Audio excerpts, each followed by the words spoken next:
undertaken. Pain is proof of commitment to the cause. Obviously, it's a bearable pain and completely worth it. Alex reassures his viewers before exclaiming, "Okay, guys, I'll wait." I'm on testosterone. I'm not pre-T Looks like it's zoomed in quite a lot. You can almost I'll wait until a few more people get in the room and I'll have a little bit of a chat. Today I am a man. 4. If your parents loved you, they would support your trans identity. Jet Taylor is, like his name, hot. Jet has the boy band looks of a young Justin Bieber. Full lips, soft beard hair, big brown eyes, and nice, even features. His face bears a smattering of acne, another side effect of the testosterone, the trans equivalent of battle scars.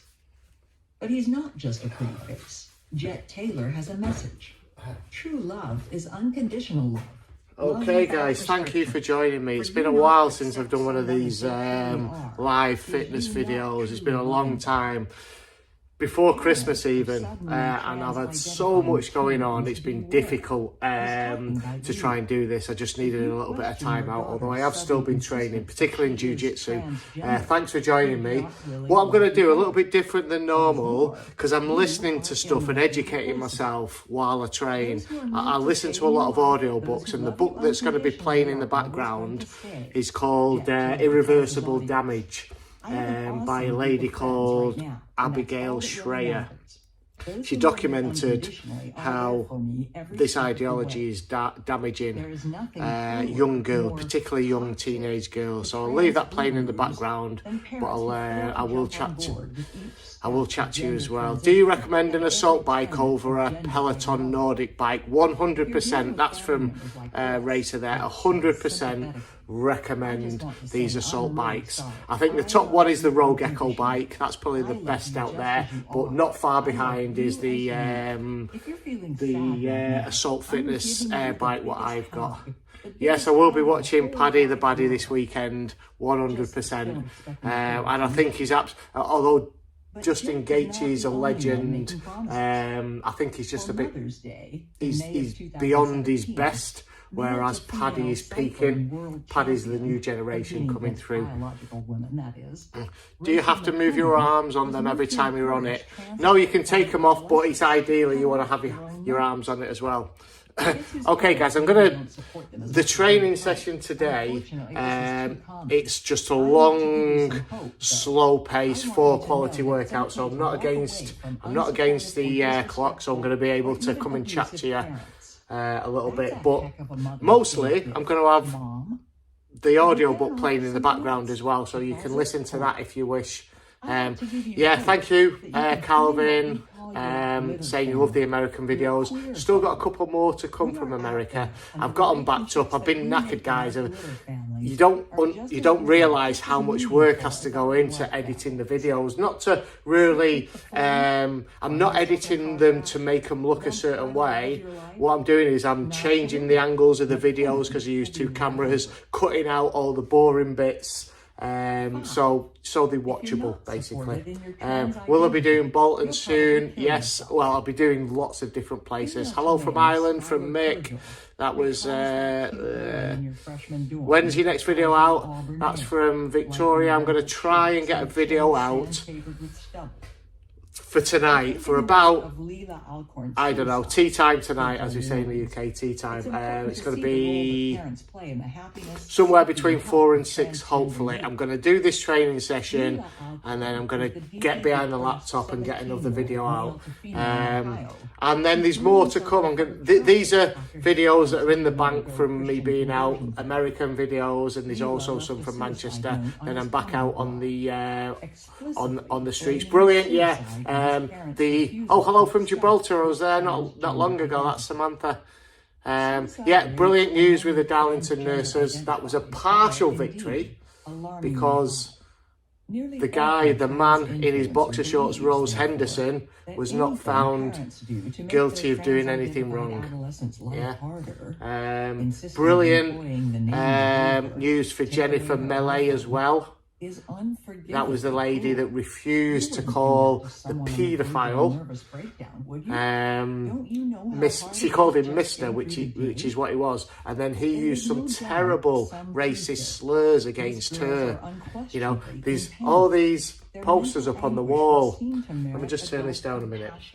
All these posters up on the wall saying we will not tolerate any abuse towards our staff. Okay, but because he was identifying as a trans woman, it's all right for him to abuse her. So yeah, everything's going in the right direction. And of course you are never going to come to New Zealand. I would never ever rule anything out, Matthew. Perhaps, who knows, it's a long way to go. But you never know what might happen. No, I didn't get any food thrown over me in America.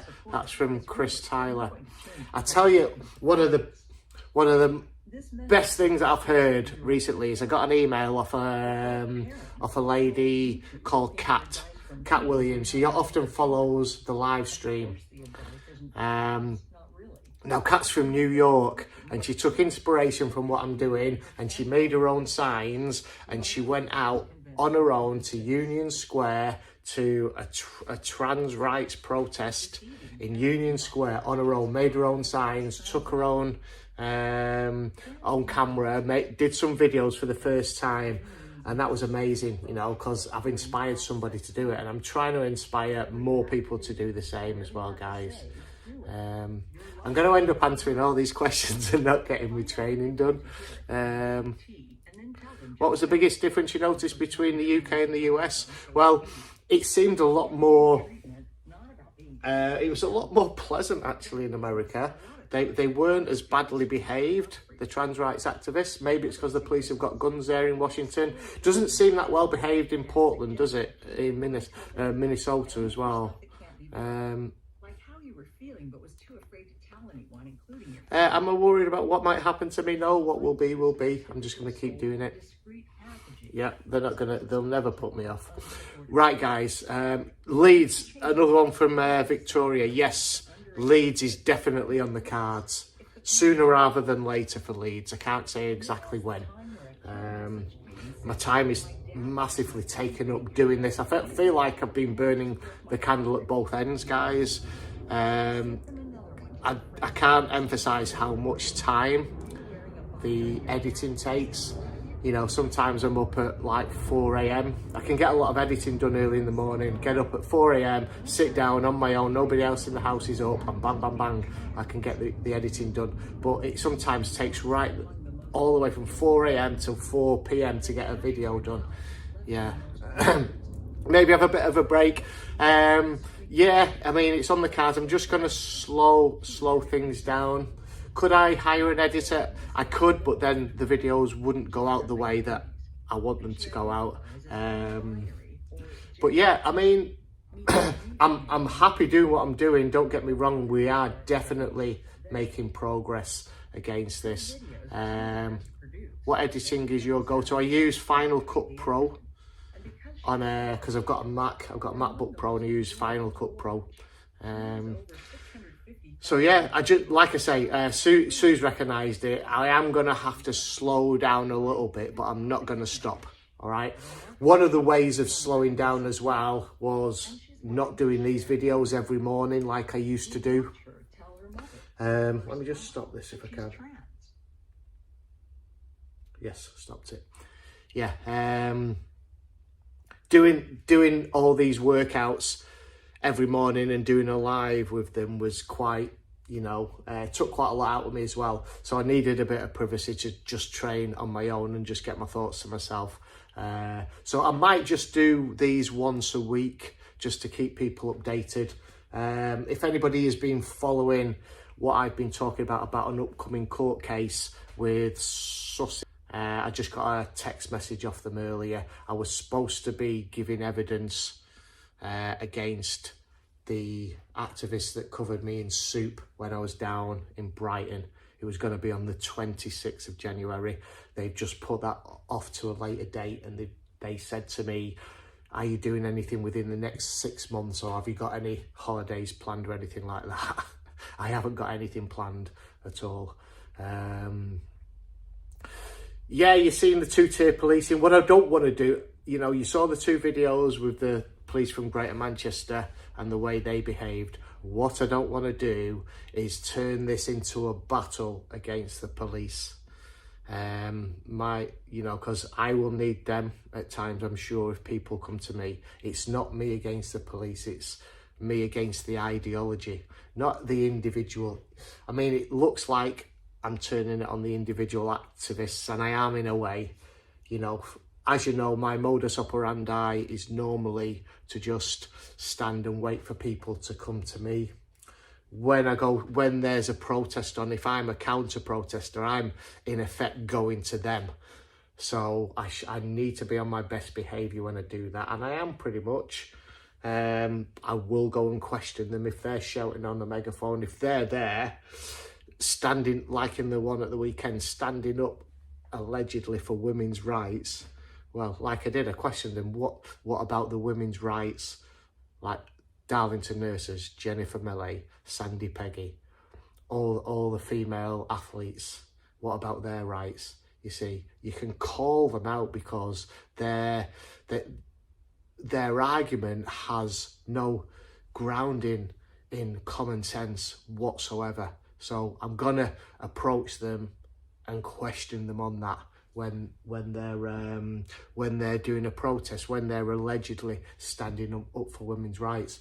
And that's what it said on their website. They changed the name to Intersectional Uprising, okay, and they stand with all women, including trans women, because trans women are women. That is what it says literally on their mission statement. So we're going to call them out because there's a contradiction, absolutely. But the main point there is I do not want to get into a battle with the police, because the police aren't the enemy. For the most part, the police are just trying to keep the peace. But they were, you could see which side that they were on when they, or some of them. Yeah, it's just certain individual officers, you know. I'm not going to spend any time pursuing the police that, you know, just pull me out of the way or try and be intimidating towards me. It's just takes up too much time. I'll put the videos out there and let the videos speak for themselves, let people interpret them for themselves. And it's amazing how the activists, the trans rights activists, interpret reality. This subjective and objective reality, and you can see it in what they write. I'm gonna favour more the Operation Let Them Speak. If you look at the latest video that I did from Washington DC, when I sat down and I chatted with that older guy who was in his early 70s, who was identifying as trans, it was just, I treated him with the same respect as he treated me. And I'd love more and more of the conversations to be like that, because it was quite eye-opening. You know, he wasn't aggressive. And, you know, when you let them speak, you understand how absurd their take on reality is. Okay guys, I'm going to start my training now.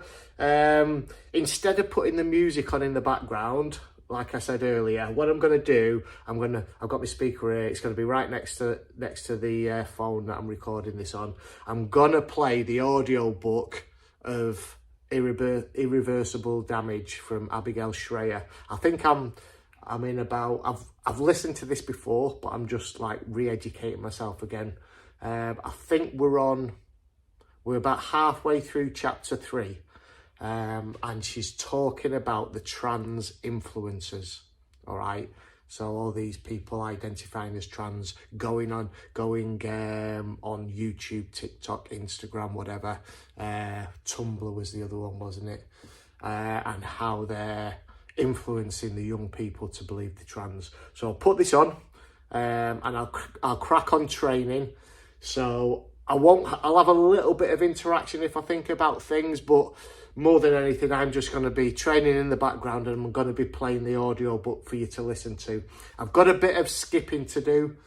I'm hoping the skipping isn't gonna, the noise of the because it's a wire rope. I'm hoping that that isn't going to make it so much noise that you can't hear the speaker. If it does, let me know in the comments and I'll turn the speaker up when I'm skipping. Thank you for joining me, guys. We've got nearly 100 people in the house, so that's really good news. Okay. Her on her journey to top surgery. I don't like the narrator. It's kind of like, if there's anybody from America listening, it's an annoying American accent. I'm not saying all American accents are annoying, but this one is a little bit. Take testosterone. Here we go. What Ash wants to be, or thinks she is. Let me know if you can hear this okay. Something in between. She is perhaps the personification of that most desired of quirky. Okay. Perhaps because she's so chatty and adorable and looks like a very young girl, Ash manages to make trans look wholesome. She shows you her torso after top surgery, which apparently, without testosterone's enhancement, looks something like the body of an 8-year-old boy. Her spouse, Grayson, also had top surgery, and Ash tells us in grisly detail of the joy and chagrin of the post-op results. Some non-binary and agender influencers do go on testosterone, but the effect they're shooting for is the in-between state. As Ash's agender friend Chandler explains, there are two different things that a lot of non-binary people on testosterone will do. Either they will take T for a short amount of time at a regular dosage, which is what I plan to do, or they will take it at a lower dosage for a more constant amount of time. And so I might change my mind and do that. An adult might wonder, as I did, what doctor oversees this witchcraft? This trial and error administration of hormones with indeterminate Is the sound okay for that? What would possibly I'm listening be to the Abigail Strayer's book, Irreversible for Damage. A natal 5-5, brilliant, breast thank to you. give her the appearance of a neither. What bothers Chandler, and the reason she started a course of testosterone, was that everyone read her consistently as a girl. She wants to get to a more in-between feeling of being identified as a woman only some of the time. They, them are the pronouns she claims, but sexless, epicene is how she wants to be seen. Very often, non-binary teens seem to resist playing your game or speaking your language. They want to topple the board, send the pieces flying, rewrite all the rules, eliminate rules altogether. They don't want to pass, and they don't want your categories. They are gender fluid and reserve the right to change their minds. It is worth noting that non-binary identity affirmation and surgeries threaten to dismantle the rationale for transgender body alterations in the first place. The underlying rationale for gender surgeries has always been that this is dysphoria, discomfort in a particular wrongly sexed body, not discomfort with both sexes or hatred of one's body altogether. But if what you want from your body is non-binary, something that does not or has not ever existed, how will you know if you've reached it? Doesn't it seem more likely that you'll never arrive?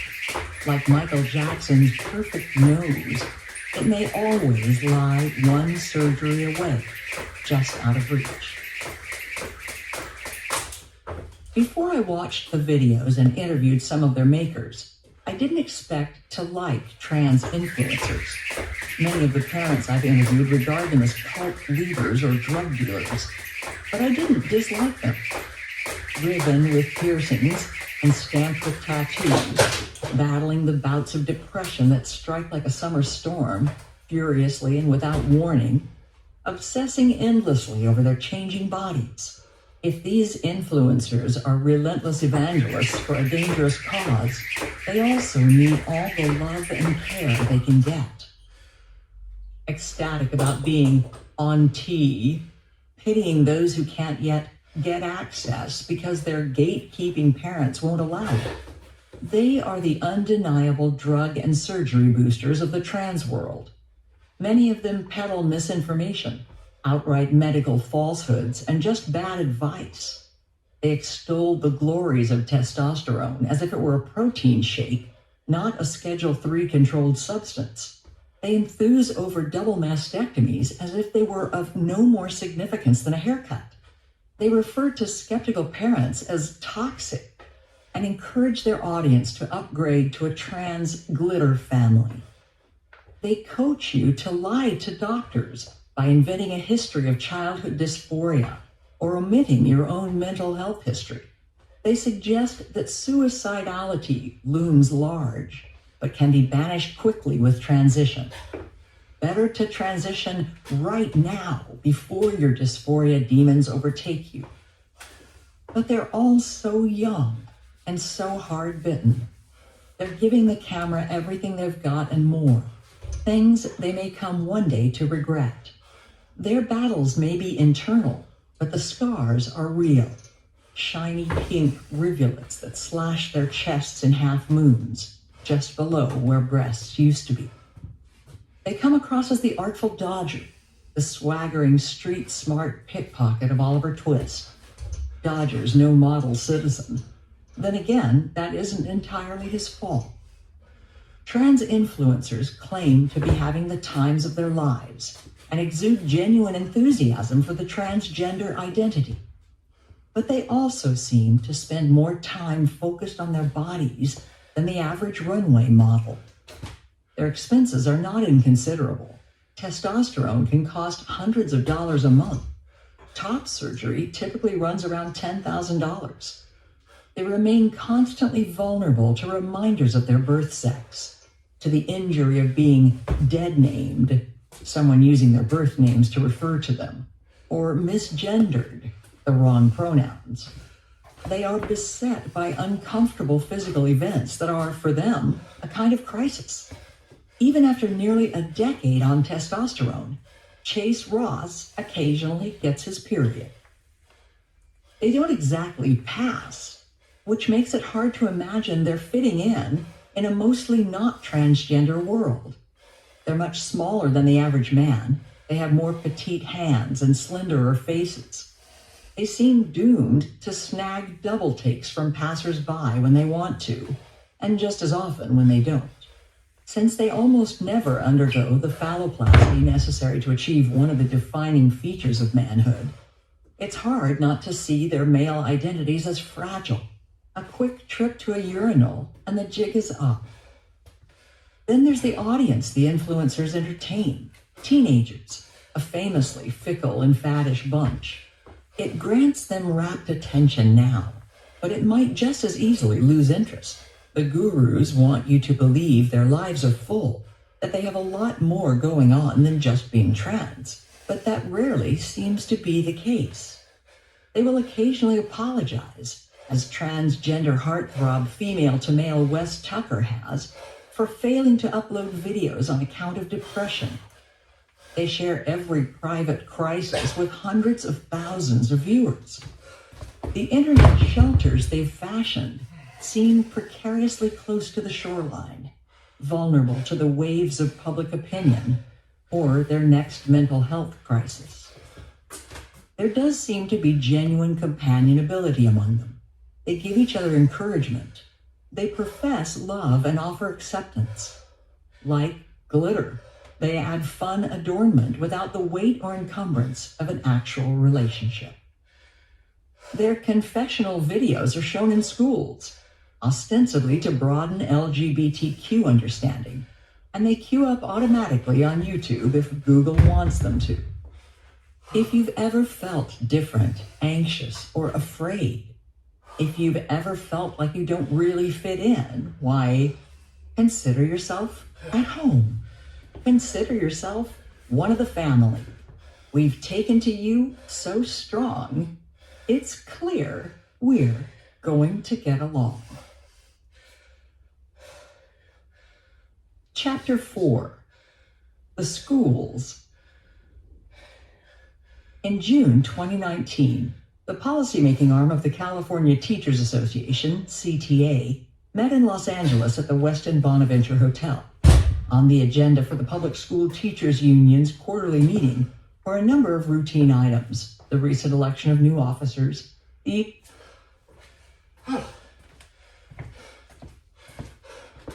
Alright guys, so that's just one round.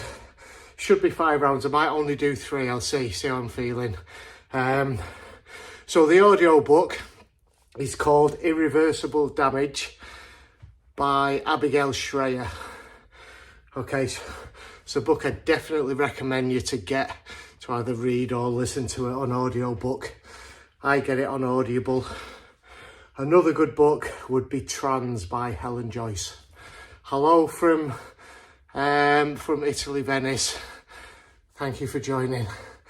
It's brilliant that I'm getting a global reach, because this is a global agenda. I had a look at some of the stats on YouTube. 80% of the audience is from UK. I think the next biggest is from the United States. It's about 3%.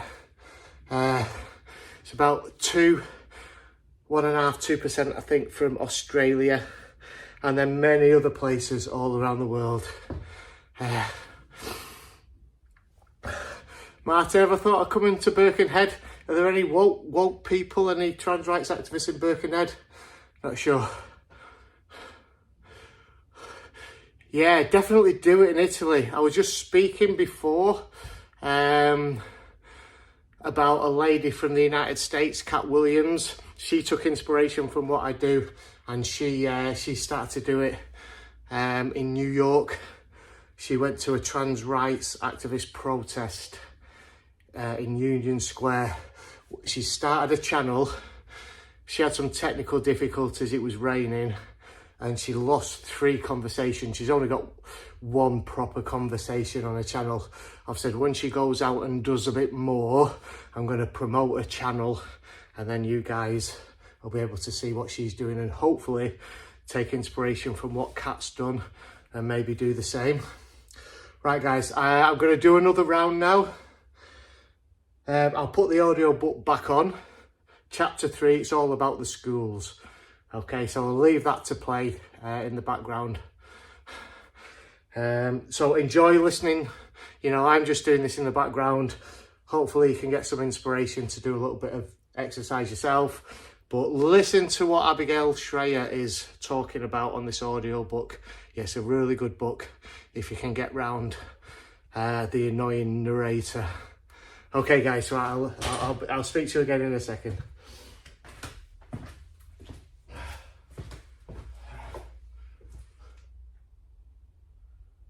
Continuing efforts to monitor new charter school activity. And the delegates voted on new business item number 6/19-12, requiring immediate action. This was a proposal to allow trans-identified minor students to leave campus during school hours to obtain gender hormone treatments without parental permission. The rationale for the new policy was simple. California state law already allowed cis minors to leave school to receive hormones, that is, birth control, without the barrier of parental permission. Trans kids should also be entitled to leave school to obtain their hormones. The delegates voted and the new item was approved. The CTA would begin to pursue a policy of allowing students aged 12 and up to walk out the door during the school day to obtain cross-sex hormones.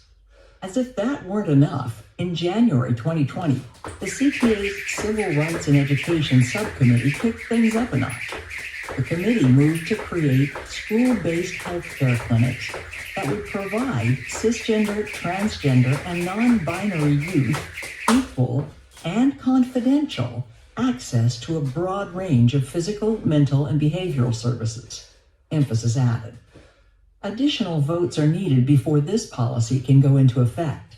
But with any luck, in short order, California's minor students who want cross-sex hormones will not only be able to obtain them without parents' knowledge or permission, they may be able to do so without leaving school grounds.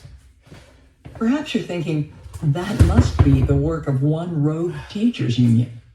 Or maybe you figure, only in California, blotto with sunshine and too much chablis, California teachers will do anything to avoid doing their actual jobs. I thought the same, believe me. But when I delved into the gender ideology that pervades the schools, the radicalization of the teachers' unions, and the union's intimate relationship with activists, I came to understand this new proposal as inevitable. It's the logical extension of all the laws and policies and radical curricula already adopted in California and cropping up across the country. Educators, activists, and legislators are studying California's blueprints. New York, New Jersey, Colorado, Illinois, Northern Virginia, and Oregon public schools have already adopted a radical approach to gender in their curricula and policies, to say nothing of Tony private schools. Why, avant-garde educational philosophy is their métier. The educators. California boasts the most comprehensive statewide gender identity and sexual orientation instruction, statutorily mandatory for all students enrolled in grades K through 12, and explicitly barring parental opt-out. A clever legerdemain enabled this feat. California law explicitly allows parental opt-out from sexual health education. But the California legislature exempted all materials related to gender identity, gender expression, and sexual orientation from that opt-out. Such instruction, educators contend, is essential to prevent discrimination, harassment, and bullying. In order to protect gay and trans kids from harassment, in other words, it was necessary for all children to receive gender identity and sexual orientation instruction. Judy Chasson knows all about cutting-edge gender identity education. As program coordinator for human relations, diversity, and equity for the Los Angeles Unified School Districts, the second largest school district in the U.S. with more than 600,000 students attending more than 1,200 schools, Judy Chasson oversees all policy with regard to sexual orientation and gender identity education in her district.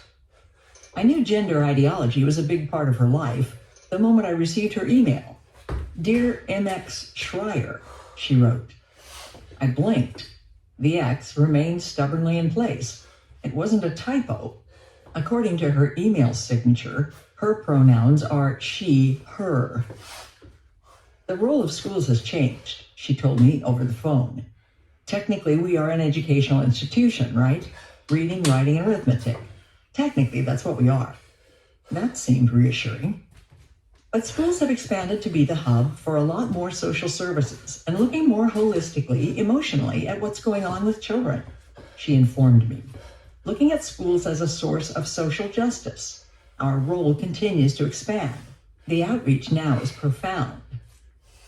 The array of services and support California public schools offer students is indeed astonishing. 3 meals a day, backpacks full of clothing, free medical and dental services on campus.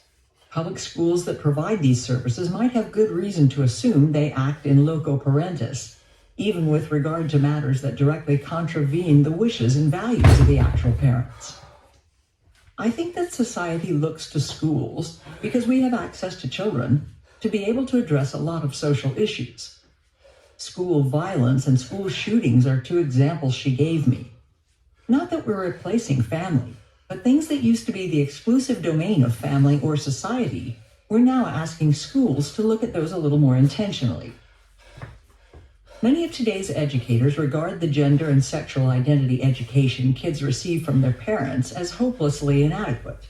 They are stepping up to correct the omission, to drag America's families into the 21st century. LGBTQ students need to have teachers and parents who are very comfortable. Just go ahead, say the word gay. Say it out loud, in a very positive way, Dr. Chasson said. Talk about transgender. Talk about gender diversity. Talk about your transgender uncle. This needs to just be part of our daily conversation. That's what they need. And they need, when that happens, they need their parents to call the school and say thank you. Too often, Dr. Chasson says, teachers are reluctant to teach kids about sexual orientation and gender identity because they're afraid of parental objections. This, in Dr. Chasson's view, is a problem. The reasons that a lot of teachers are hesitant to address LGBTQ issues in the schools is because they're worried about what the parents might say. And the parents do call up and they complain and they're upset, she said. Yes, we serve the community, but in some places we have to lead the community. The instruction. There have always been women who broke barriers and inhabited male roles, behavior that would today be sufficient to deem them gender non-conforming. Joan of Arc, Catherine the Great, George Eliot, George Sand, Sally Ride. But none of these women thought she was less of a woman for having taken on traditionally male roles. None insisted that she was really a man. They might then be surprised to learn that that is precisely how school children across America are increasingly being taught to see them. On the female side of the spectrum, perhaps, but not entirely female. A little more to the male side, or somewhere in between. California, New Jersey, Colorado, and Illinois all have laws mandating LGBTQ history be taught in schools. As a practical matter, this has meant rewriting social studies textbooks and curricula to out the likes of Sally.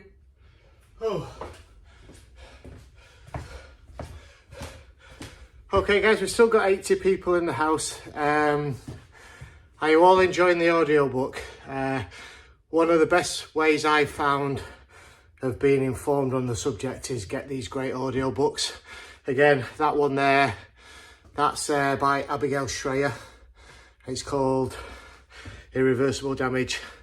Trans by Helen Joyce is a great one. Also, one that I didn't mention was Time to Think by Hannah Barnes. That details the Tavistock Clinic. From Jason, he says, does everyone here think the Gender Recognition Act needs withdrawal, like Kelly J. Keane says? Absolutely, 100%. It makes an arse of all laws and legislation after that.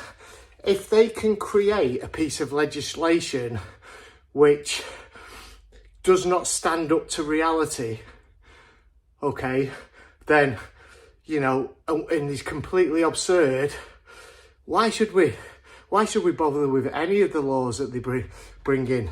We should do, because you need laws to run a society, because we know there's bad people in the world, and we need to create laws to let us live civilly with each other, okay, you know, and, you know, prevent bad people from doing things. What the Gender Recognition Act does, it creates a legal fiction, okay, this fiction that a man can become a woman or a woman can become a man, okay? But what it actually does, there's a sleight of hand in the legislation of the Gender Recognition Act, okay? What it says, it enables somebody to change their gender. So if somebody wants to live in the opposite gender, that can be recognised, and that enables them to change the sex on their documentation. So they call it a Gender Recognition Act, and that Gender Recognition Act allows you to change your sex. Can you see the conflation there? And we're told by these activists that, oh, gender's a social construct, can be anything that you want it to be. Sex is immutable, it's biological, can't be changed. See what the Gender Recognition Act does? Takes gender and allows you to change your sex. That's what they do. Then they get their gender recognition certificate, this fictional certificate. The certificate's real, what it's saying is fictional. It's saying that that man or that woman is the opposite sex. That Gender Recognition Act allows predatory men to cross sex divided boundaries and go into single sex spaces. Yeah, that's what it does. I've got people from America in the house. Must be very, very early in the morning in America. Anything between 5 and 8 hours behind us, depending whether you're on the East Coast or the West Coast. Someone in the house. You've got Patrick Smith in the house. Oh, it says his family's from Chicago. Ah, so Patrick might not be. Yeah, 4 a.m. where you are out there. For what are we on now? 10, 4, 5, 6, 7, 8, 9, 10. 6 hours behind us. So you must be more over to, or could be in the middle there, 6 hours behind. Central time. 2 a.m. 2 a.m. where Patrick is. Okay, guys, right. Gonna do one more round of this. I'll leave the audio book playing. For those that's just joined, it's Abigail Schreier, Irreversible Damage. I'll have a bit of a chat with you. What I might do as well is introduce you. I was going to introduce you to one of my other hobbies. I'm not quite sure whether I'll do that yet. There's a clue behind us. See those targets behind? I like to do a little bit of archery as well in my time. Right, guys, I'm going to put it on now. Who kept her lesbianism a secret, perhaps because that wasn't how she wanted to be remembered. She seems to have considered being the first woman in space a little more important. Other giants of history are similarly vulnerable to a baptism of the dead, the chance to re-emerge as non-binary, genderqueer, or trans. While all this sexual identity politics marches through the front door, a large-scale robbery is taking place. The theft of women's achievement. The more incredible a woman is, the more barriers she busts through, the more gender non-conforming she is deemed to be. In this perverse schema, by definition, the more amazing a woman is, the less she counts as a woman. In schools across America, kindergartners are taught that biological sex and gender very often come apart. One has no essential connection to the other. There are some people for whom gender identity aligns perfectly with the sex they were assigned at birth. Cisgender, they are called, meaning on this side of gender, coined to be the definitional opposite of transgender, meaning across from gender.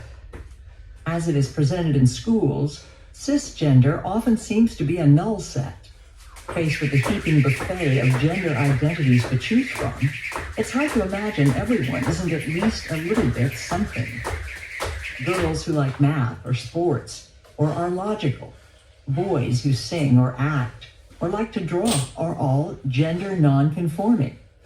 They may have turned up to school as a girl who excels at math or boy with vocal talent, but they leave rebranded as a person whose behaviors or gender expression falls outside what is generally considered typical for their assigned sex at birth. And anyone who broadens their own culture's commonly held definitions of gender, including expectations for its expression, identities, roles, and or other perceived gender norms, is not a feminist or a path breaker. She is gender expansive. By excelling at math or wrestling or physics, she is necessarily challenging the gender binary.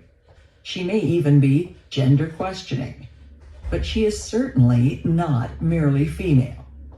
The ACLU, Planned Parenthood, and GLSEN, formerly the Gay and Lesbian Independent School Teachers Network, supply curriculum materials.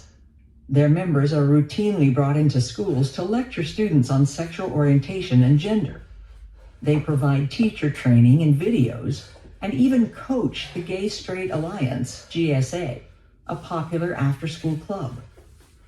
This is how gender ideology is taught in schools, with the materials, curricula, speakers, and teacher training supplied by gender activists.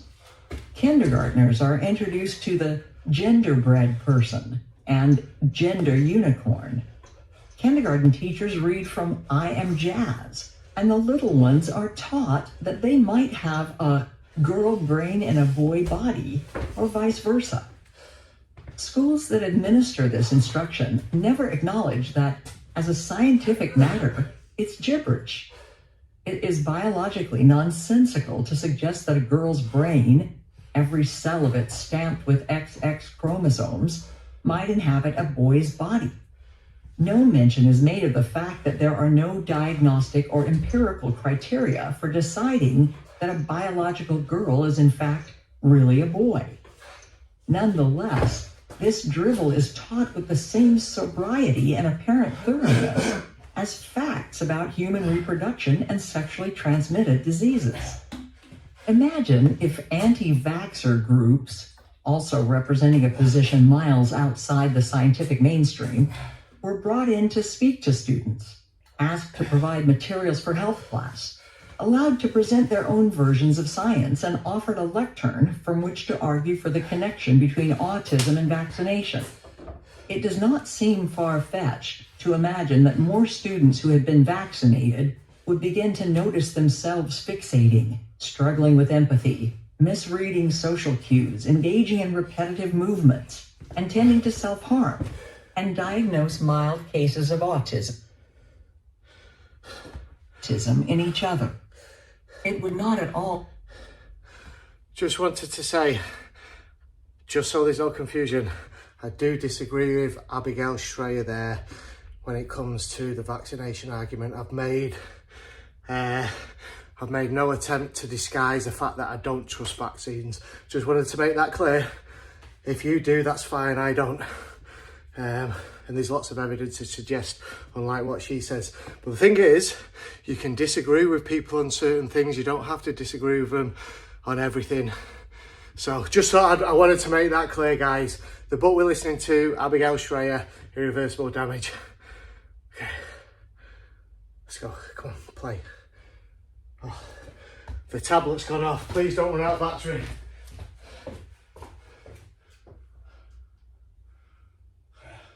All be surprising if such students began to adopt anti-vaxxer science and became more hostile to the perceived conspiracy by mainstream medicine to deny it. The gender literature is vast. I include here a few samples of each level of instruction.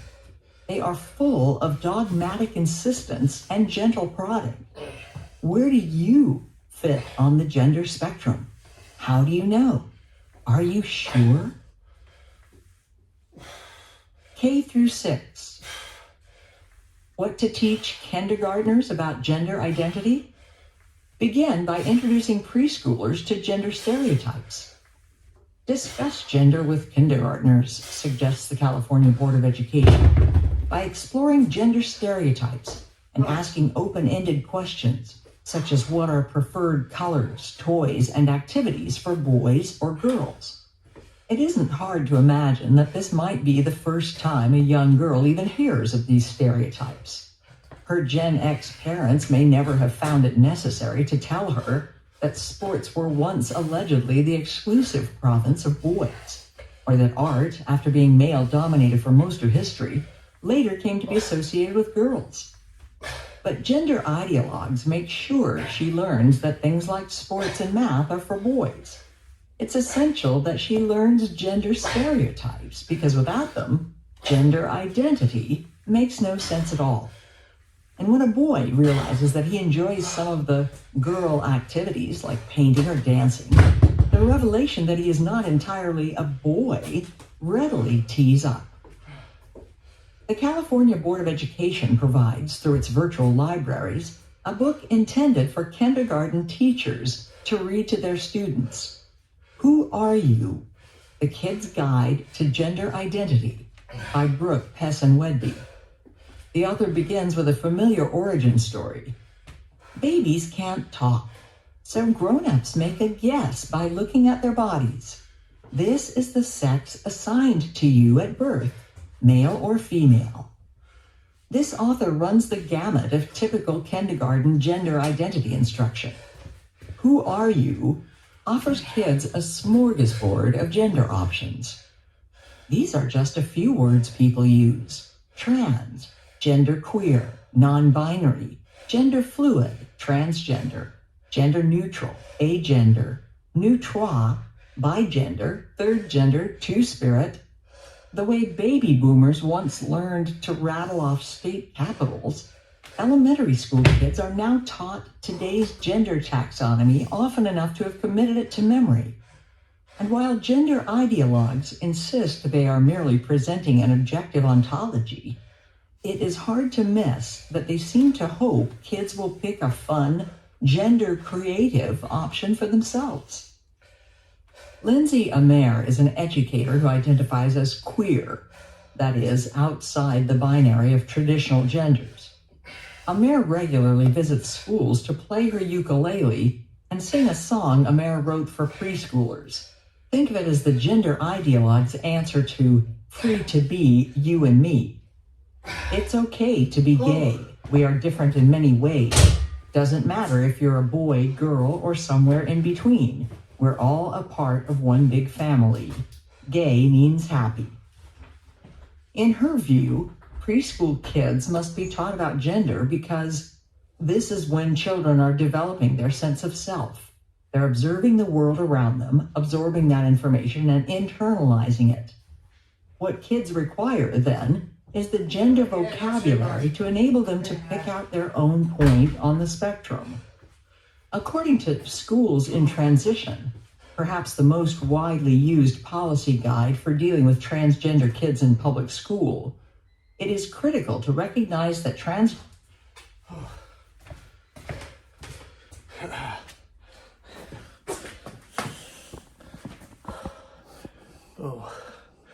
Hi guys. Hope you enjoyed that different format rather than playing music. I'll put the audio book in the background. Let me know what you think. Let me know if you think it's a good idea that when I do these lives that I can put some educational material on in the background. As I say, I listen to them quite often, and I used to always do that when I was in the gym, but I wanted to make it a bit more entertaining for you guys, so I used to put music on. But I think that's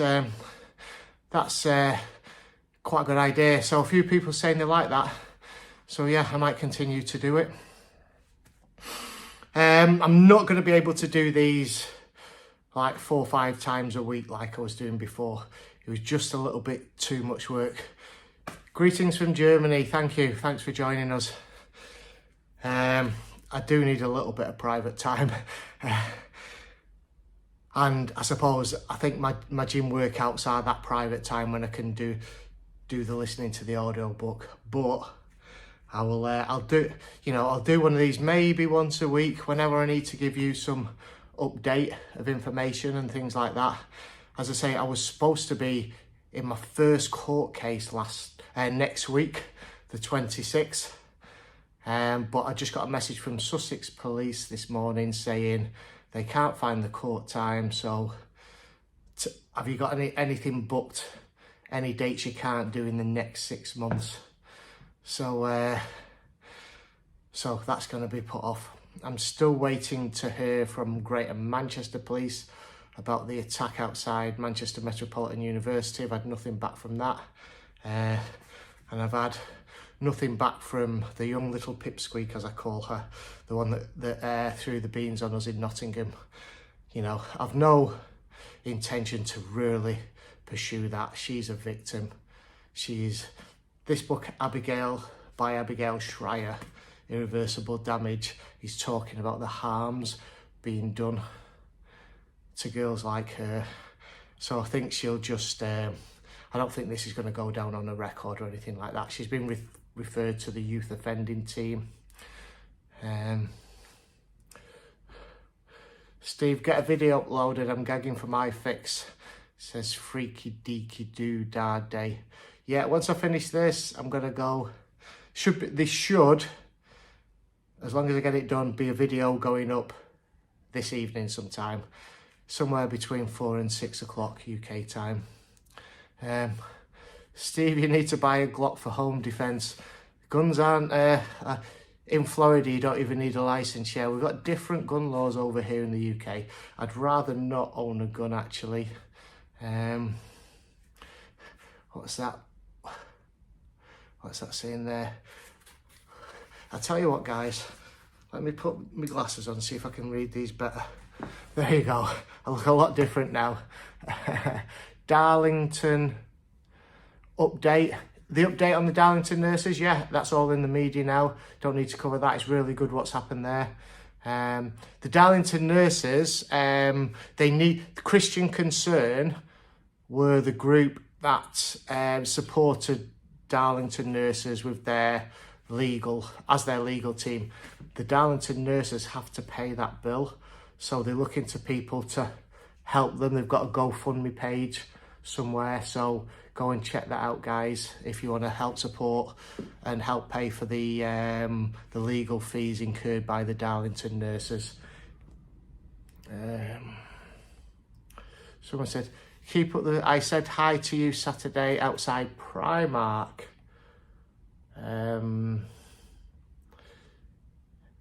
Who was that said that? I've just lost the message now, it's gone. But thank you.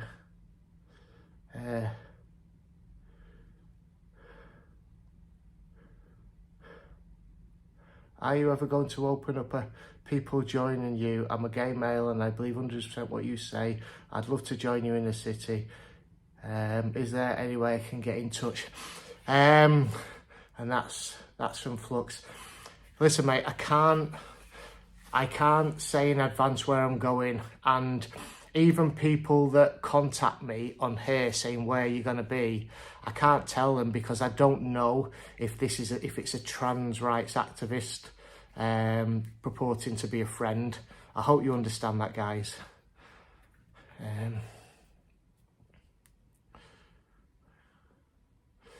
Hi Steve, I hear a lot of trans people are claiming like gay people where they're claiming to be born that way.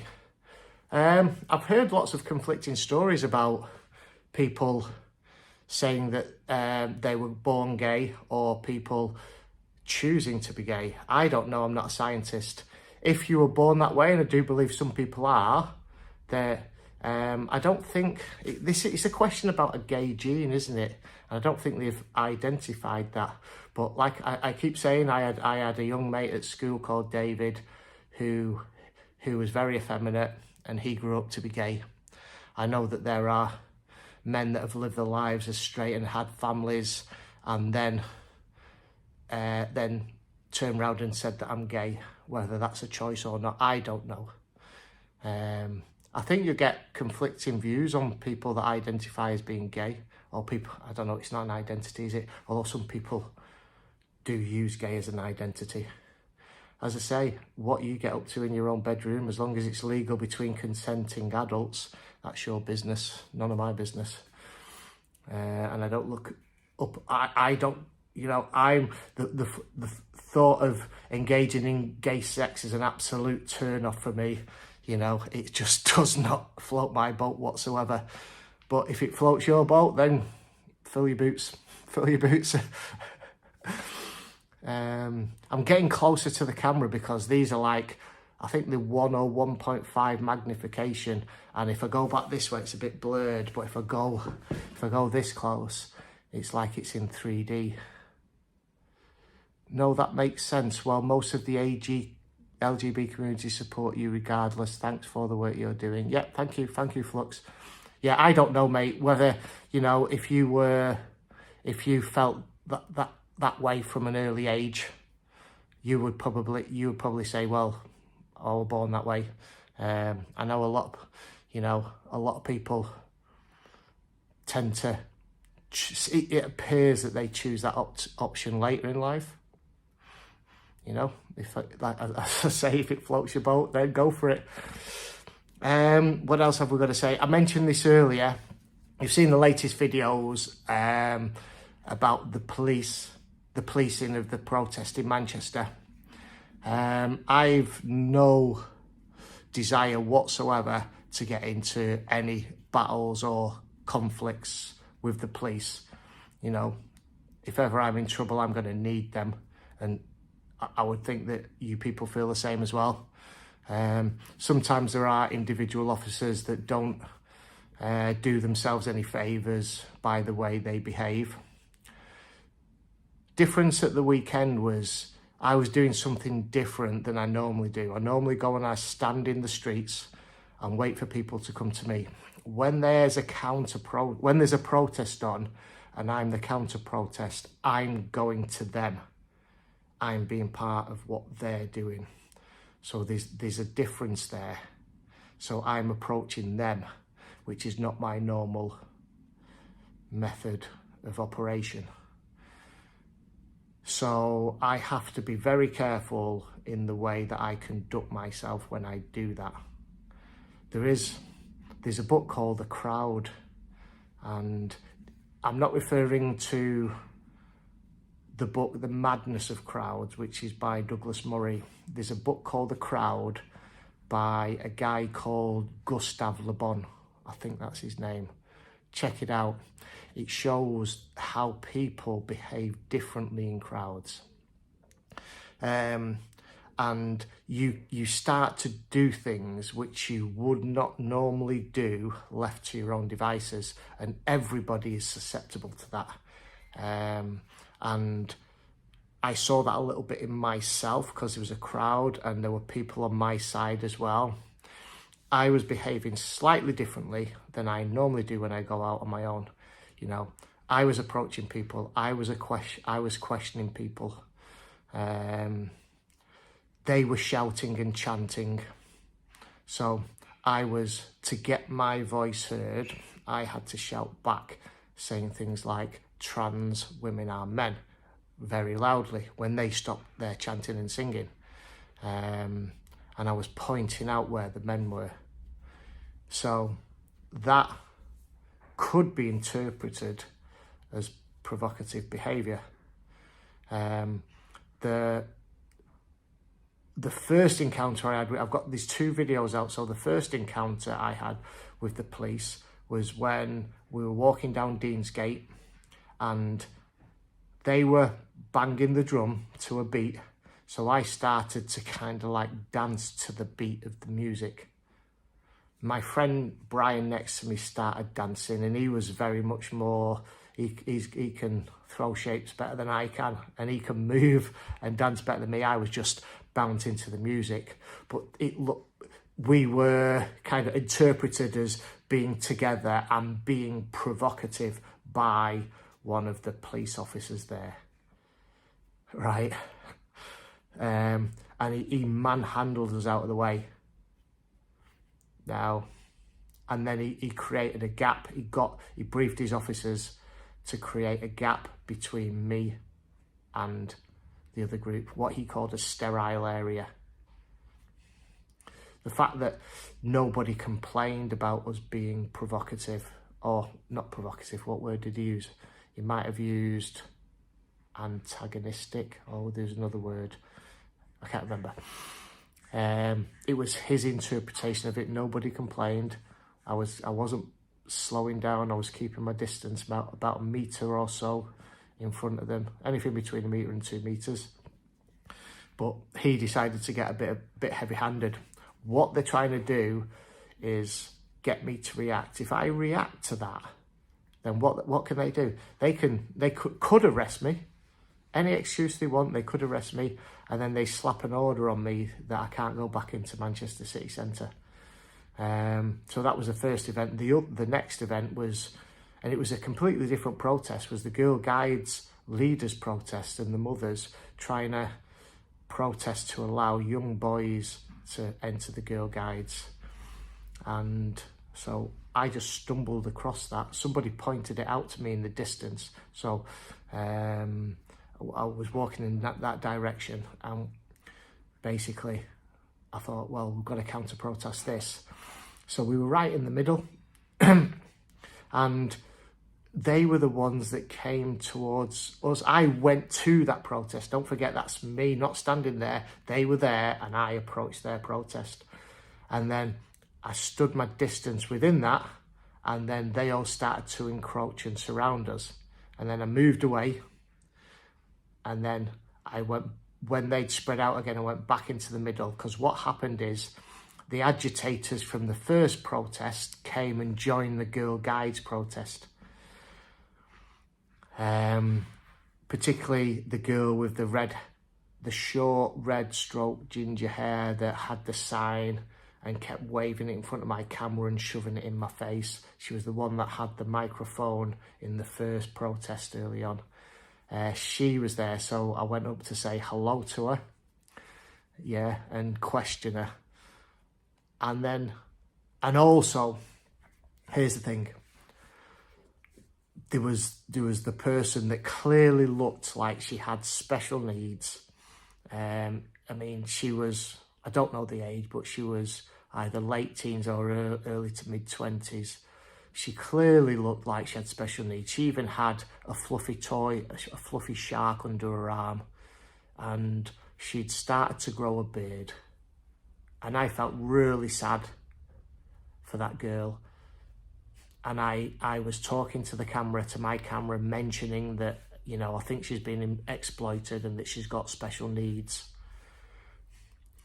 And one of the women there, whether it was her carer or whether it was just another mother in the crowd, she started shouting and screaming at me that I'm vile for saying that she maybe had special needs.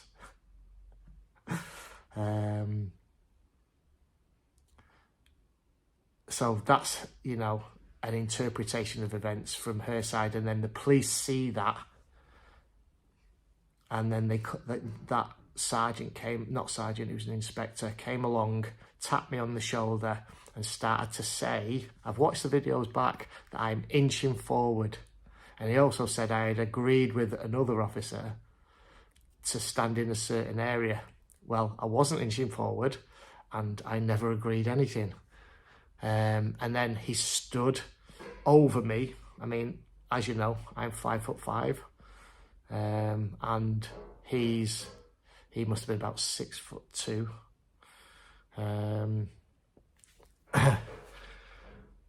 And yeah, I think he was trying to intimidate me, and I called him out on it. Like you say, as long as you're not provoking anybody, you know, you can stand anywhere. So it's always, you know, it's always best to remain calm, remain passive. There's been loads of questions going up there, guys, as I've been talking. And it's been, I've missed a lot of them. I can't go back through that. I think one of them was about the chili sauce situation.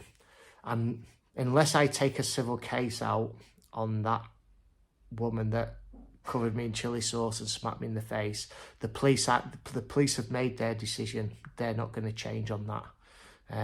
The best that can come up out of the complaints that I've made is they look at what they've done and they gain a learning experience out of it.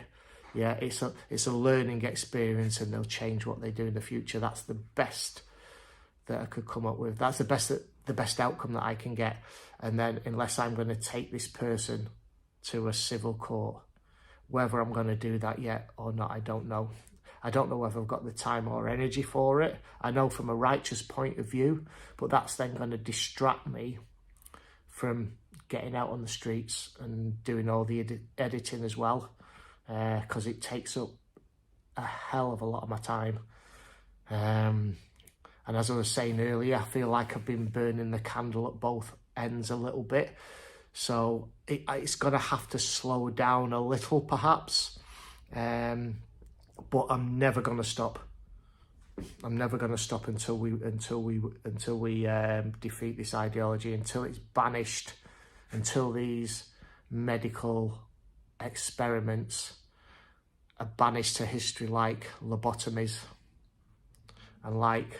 and when these drugs like triptorelin and Lupron, these puberty blockers, are banished into the history bin, just like thalidomide.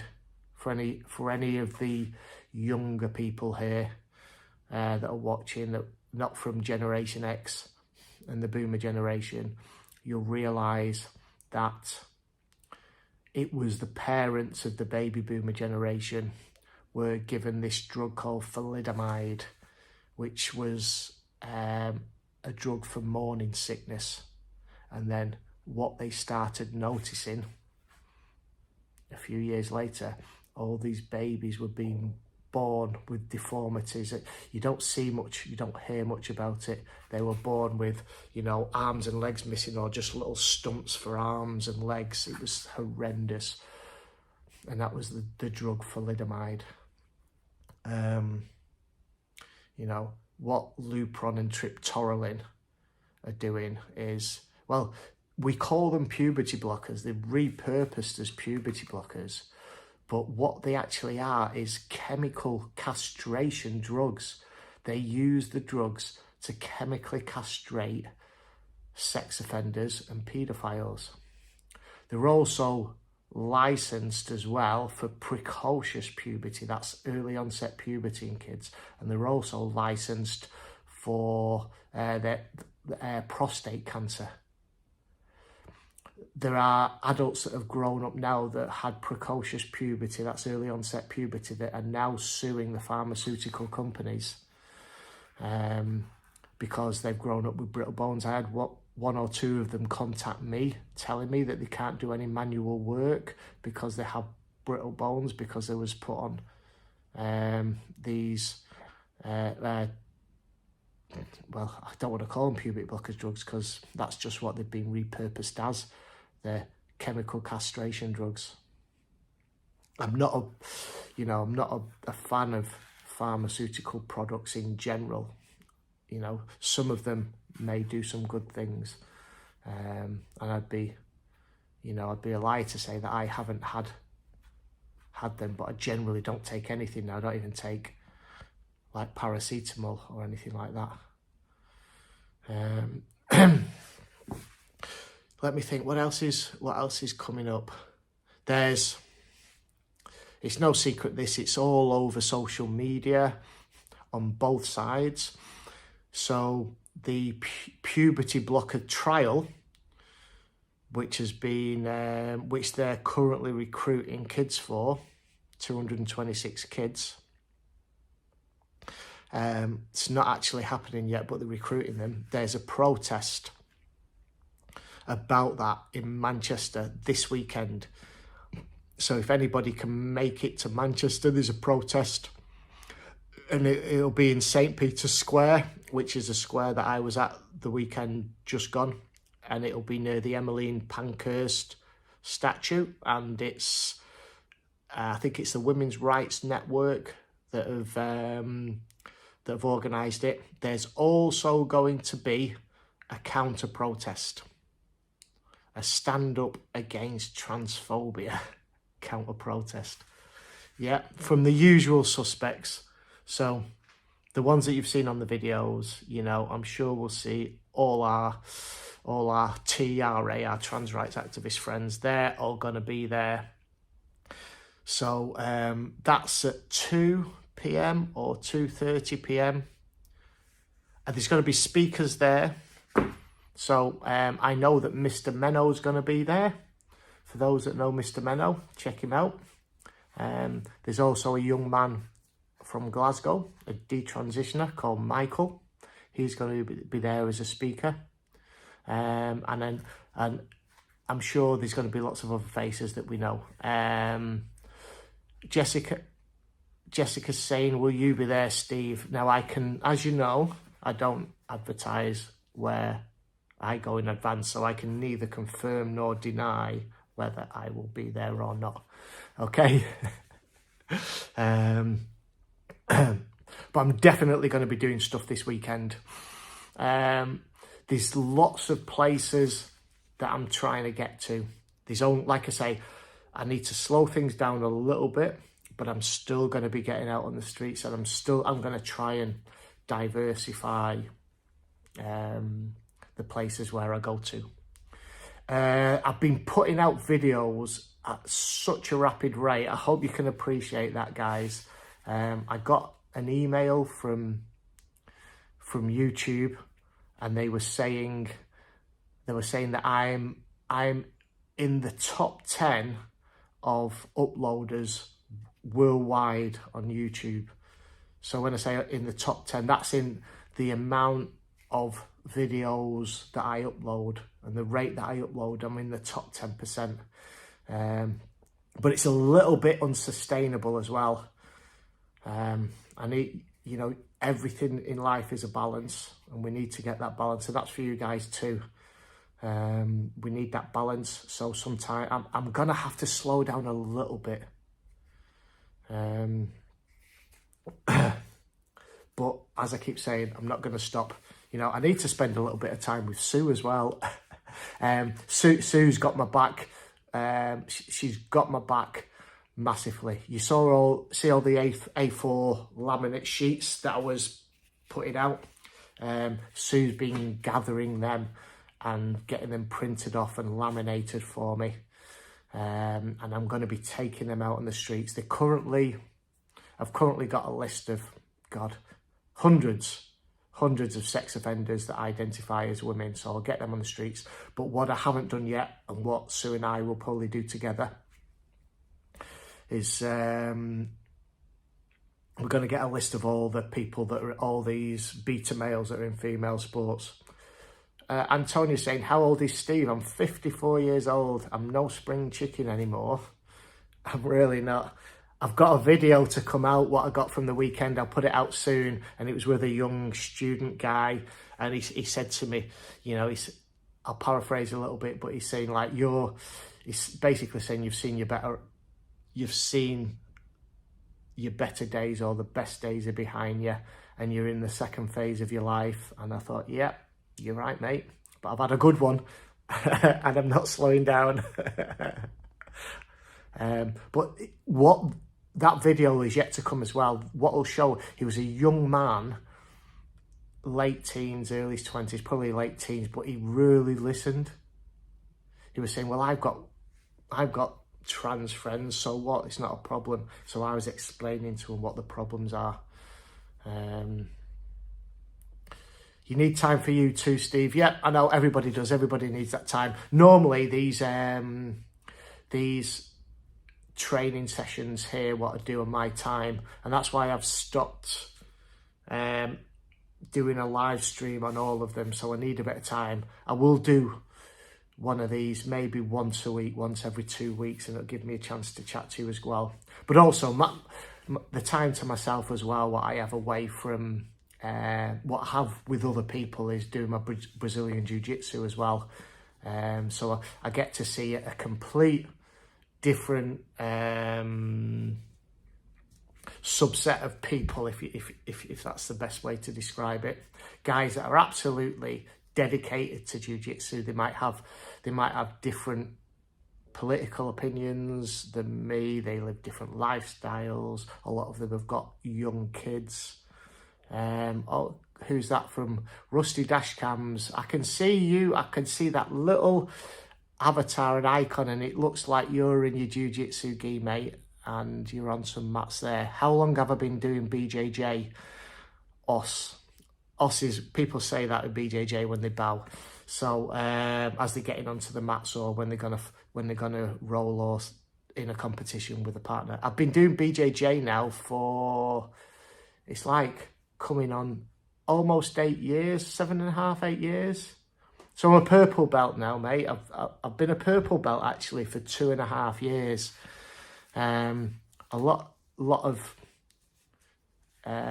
traveling and work on this agenda, it kind of distracts me from doing my BJJ as well. But I'm not in any rush to get my black belt. There's no rush whatsoever. I've got my purple belt. For those that don't know, it's like a hierarchical system, BJJ, and you don't get awarded an advancement in grade. You don't get promoted easily. You know, you could do karate, traditional martial arts, and get a black belt in 3 or 4 years. That's not going to happen in BJJ. I think, you know, for most of mortal human beings, you get your black belt in 10 years. It's probably going to take a little bit longer for me. I think that really helps. People say, here's the thing, people say, how can you keep so calm, Steve, when you're out on the streets? When you do Brazilian Jiu-Jitsu, for those that have not experienced it, you're put in some very, very tight and uncomfortable situations. Can you imagine imagine a situation when you've been so out of breath, you're dying, there seems to be not enough oxygen in the universe to be able to fill your lungs, you're just gagging for breath because you've worked so hard. Now imagine being in that situation and then somebody's lying on top of you, either trying to choke you unconscious or to manipulate your arm, your elbow, your shoulder joint, or your knee or your ankle in a direction where it's going to snap. Imagine being in that scenario, and welcome to Brazilian Jiu-Jitsu, because if you do it for long enough, you're going to be in those uncomfortable situations. And then we go to that voluntarily to do that. So that's why I believe that I can maintain my calmness when everybody around me... Oh, hold on, who's that? At Flow Peacock YouTube. Oh, someone, I can just see the picture of that. I don't know if it is you. It won't be you. Of the man identifying as a woman at the weekend crying. Somebody's put that picture up as their avatar. But anyway, back to the Brazilian Jiu-Jitsu. Yeah, you get put in such extreme, uncomfortable situations. And yeah, that's Flow Peacock YouTube. Yeah, really funny, nice one. You put in... hold on, somebody says there, how many times a week do you think it's best to train without burning out? I'll get to that. Yeah, you're in such uncomfortable situations that it doesn't feel uncomfortable when I'm being surrounded by people and they're jostling me about. Like when that copper was pushing me about. Most people are not used to being manhandled and pushed away, so they take extreme offence to that. When I'm doing the BJJ, you know, you voluntarily enter that, you know, and you become used to it. But what it does do, it calms, it makes you so calm in these situations, and it gives you confidence as well. You know, it's never going to protect you from somebody that's going to attack you and punch you without you seeing them. They could easily, what I call blindside you. They could come from the back, from the side. You've seen them throw stuff on me. They can hit you without you seeing, and it doesn't matter how much Brazilian Jiu-Jitsu you've done. You know, you're going to get knocked out. You know, I would say you need to train at least 3 times a week to start to progress. You know, at the height of my training, when I was really obsessed, I was doing double figures a week. I was doing morning and evening sessions. I was doing double sessions when I went. I like to try and get in 4 a week if I can.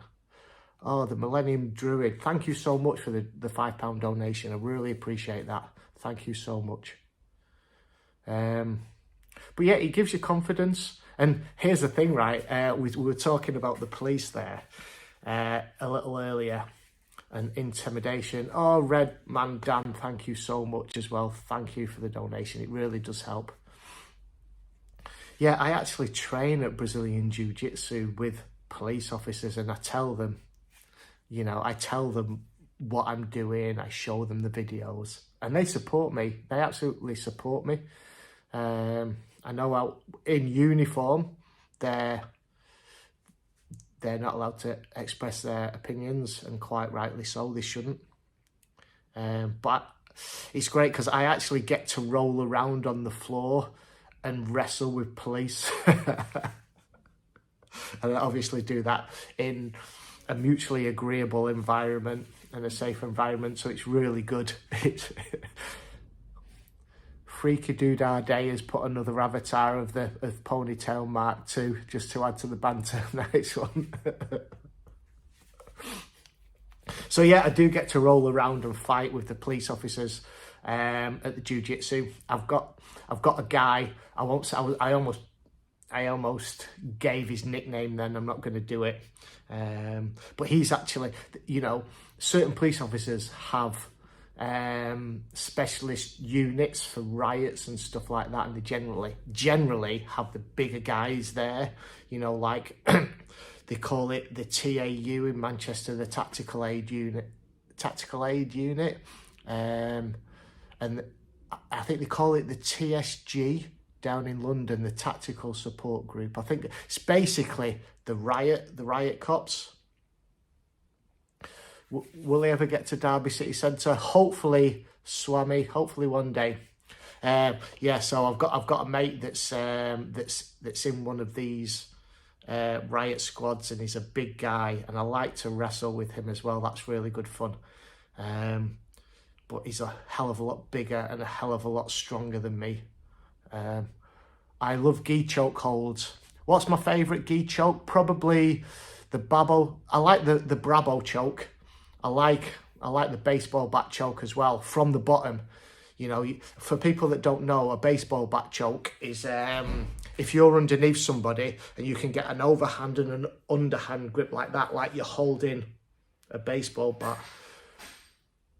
Toby, you've just made a donation, mate. Toby 104. I don't know the currency.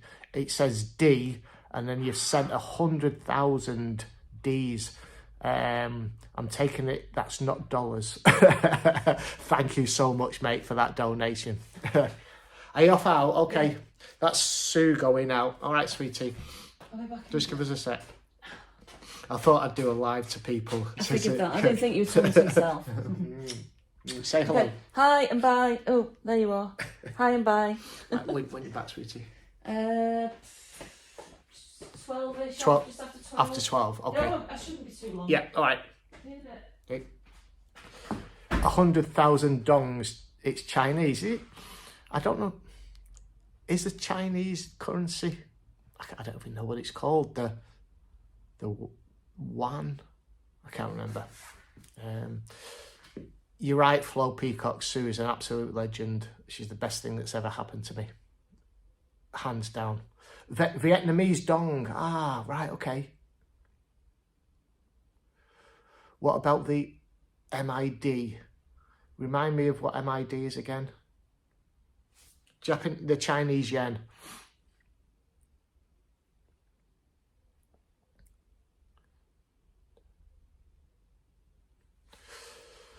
I forgot, guys, I forgot where I was. And just give me 1 second, please.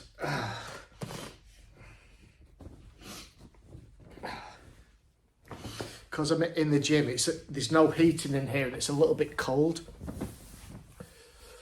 Oh.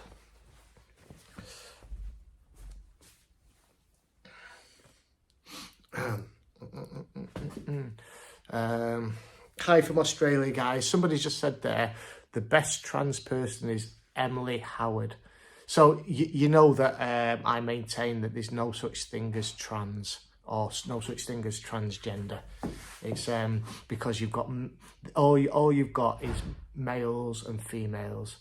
Male people, female people. Obviously, I'm trying to distinguish between, you know, people and animals, but we'll just take it that males means people. You've got males and females, that's it. Intersex is a complete red herring. It's trying to divert you from it, and they'll use it all the time. Every single intersex person is male or female. Absolutely every single one. So this is why I say there's no such thing as trans. And what they will then do is a straw man. They will attack you on something that you're not saying. What they'll say is, you're like that crybaby, you're denying my humanity, you're saying that I don't exist. No, we're not saying you don't exist. You obviously exist because you're there in front of us, but you're either a male or you're a female. So that's what they do. The strawman argument is to misrepresent what you say and then attack you on that misrepresentation. Yeah, I'm not denying that you don't exist. All I'm doing is pointing out the fact that your made-up, constructed identity does not exist in biological reality. That's it. That's simple. Somebody said something about thoughts. 1984 law essentially got passed in Australia recently. Thoughts. I don't know anything about that one, unfortunately. You're saying I can't be myself. This is that's the favoured straw man, pretty much. Yeah. Say that you are transphobe is another go-to. Yeah, I mean, they use that as a slur. If a phobia is an irrational fear of something, okay, how can I have an irrational fear of something that doesn't exist? So all these slurs, because if I'm just taking my knee sleeves off, all these slurs have been so overused, they've lost all the meaning. So I just don't care. I just don't care what they say. Excuse me. Excuse me. Sorry, I'm going to just... that's better.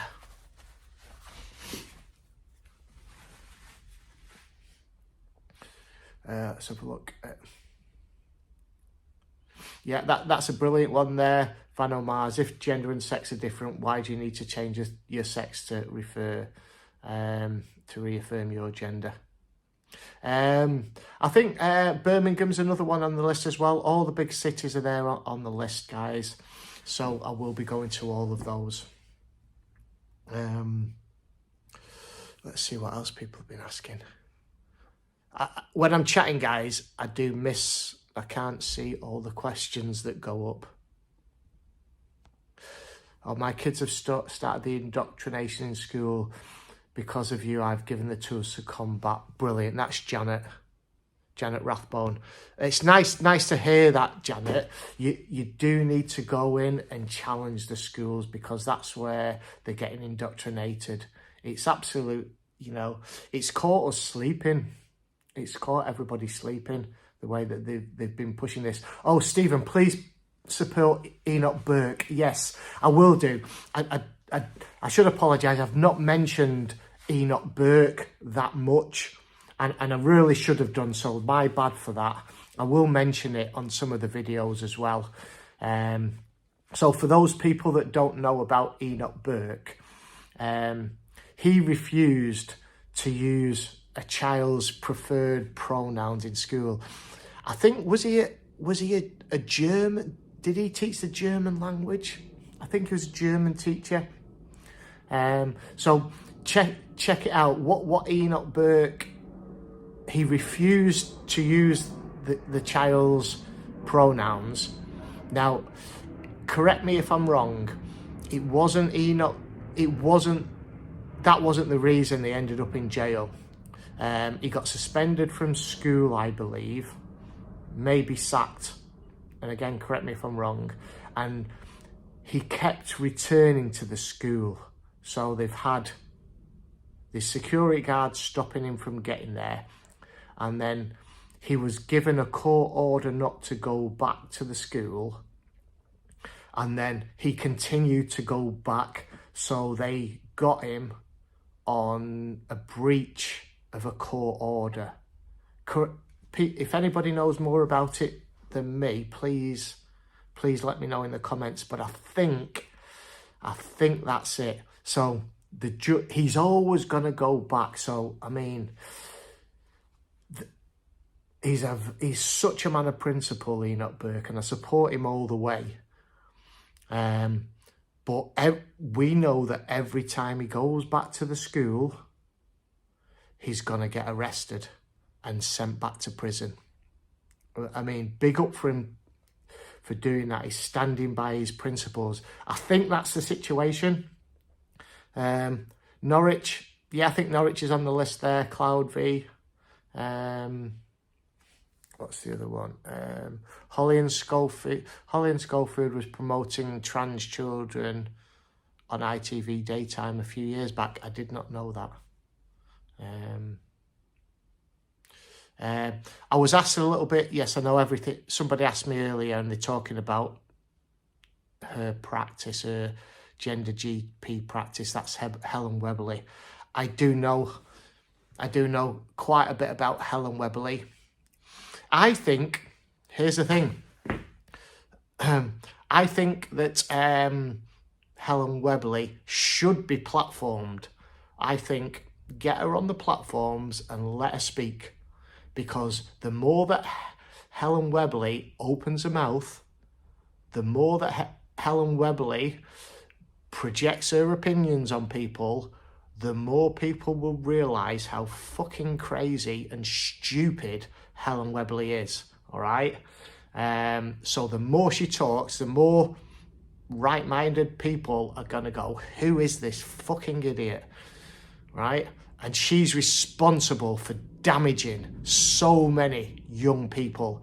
She's making a profit and she's making money, okay, of medicalising young people, and that's why I'm calling her a fucking idiot. All right, getting off my soapbox now on that one and stop swearing, Steve. Working vacation, Toronto to Canada. You and Billboard, Chris could do something together. Yeah, man, I've actually met Chris. I first reached out to Chris when I started doing this, and I actually met him outside Westminster Magistrates Court when Graham Linehan was there.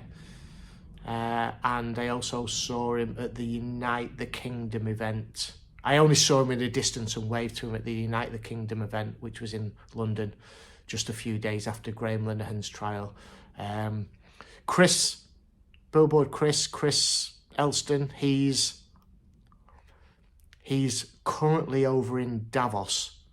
All right, for those that don't know, he's in Davos at the World Economic Forum event. Not invited to there, don't get me wrong on this. He's outside protesting it. When I say this is a global agenda, you need to look no further than the World Economic Forum. So here's a thing for you guys that don't know anything about the World Economic Forum, okay? You need to research who they are and what they do. They're kind of like an umbrella organisation set up by a not very nice man called Klaus Schwab. Okay, it's like an umbrella organisation for all the world's largest corporations. It's a globalist organisation which are trying to manipulate how we live our lives. This is the public-private partnership between nation states and large corporations. This is one of the definitions of fascism, where the state and these corporations get together to literally take away individual rights and control us. So this is no conspiracy theory, guys. This is true. It's the World Economic Forum, so look them up. You can, if you go onto, you're on YouTube now, if you go to Rebel News, I'm not saying jump off this live stream yet, but go to Rebel News. They've got a few reporters. They've got a few reporters out there in Davos covering this. Yeah. Larry Fink from BlackRock. Somebody's just telling me he's now in charge of the World Economic Forum. Did Larry Fink take over after Klaus Schwab? Now Klaus Schwab back down, I think he did. And that just goes to show you, Larry Fink of BlackRock, all right, one of the biggest asset management companies in the world, second only to, let me think, I forget it. These three really big ones: BlackRock, State Street. What's the other one that's slightly bigger than BlackRock? That own everything. So you've got Larry Fink now that's in charge of the World Economic Forum. Vanguard, thank you very much. Thank you very much, King. And Beyond Belief, thank you very much. Yeah, these are the big asset management companies. For everybody that's coming in now saying it was Vanguard, thank you. My brain's so full of all this information, it's hard sometimes. I get a bit of brain fog. It happens when you get past 50. Yeah, so check them out. Rebel News are doing really good coverage of that at the moment.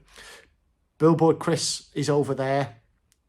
So check out Billboard Chris again. He was accosted again by another Englishman there. Go on to Billboard Chris's X account and check out what's just happening. He's got a new video dropping very soon.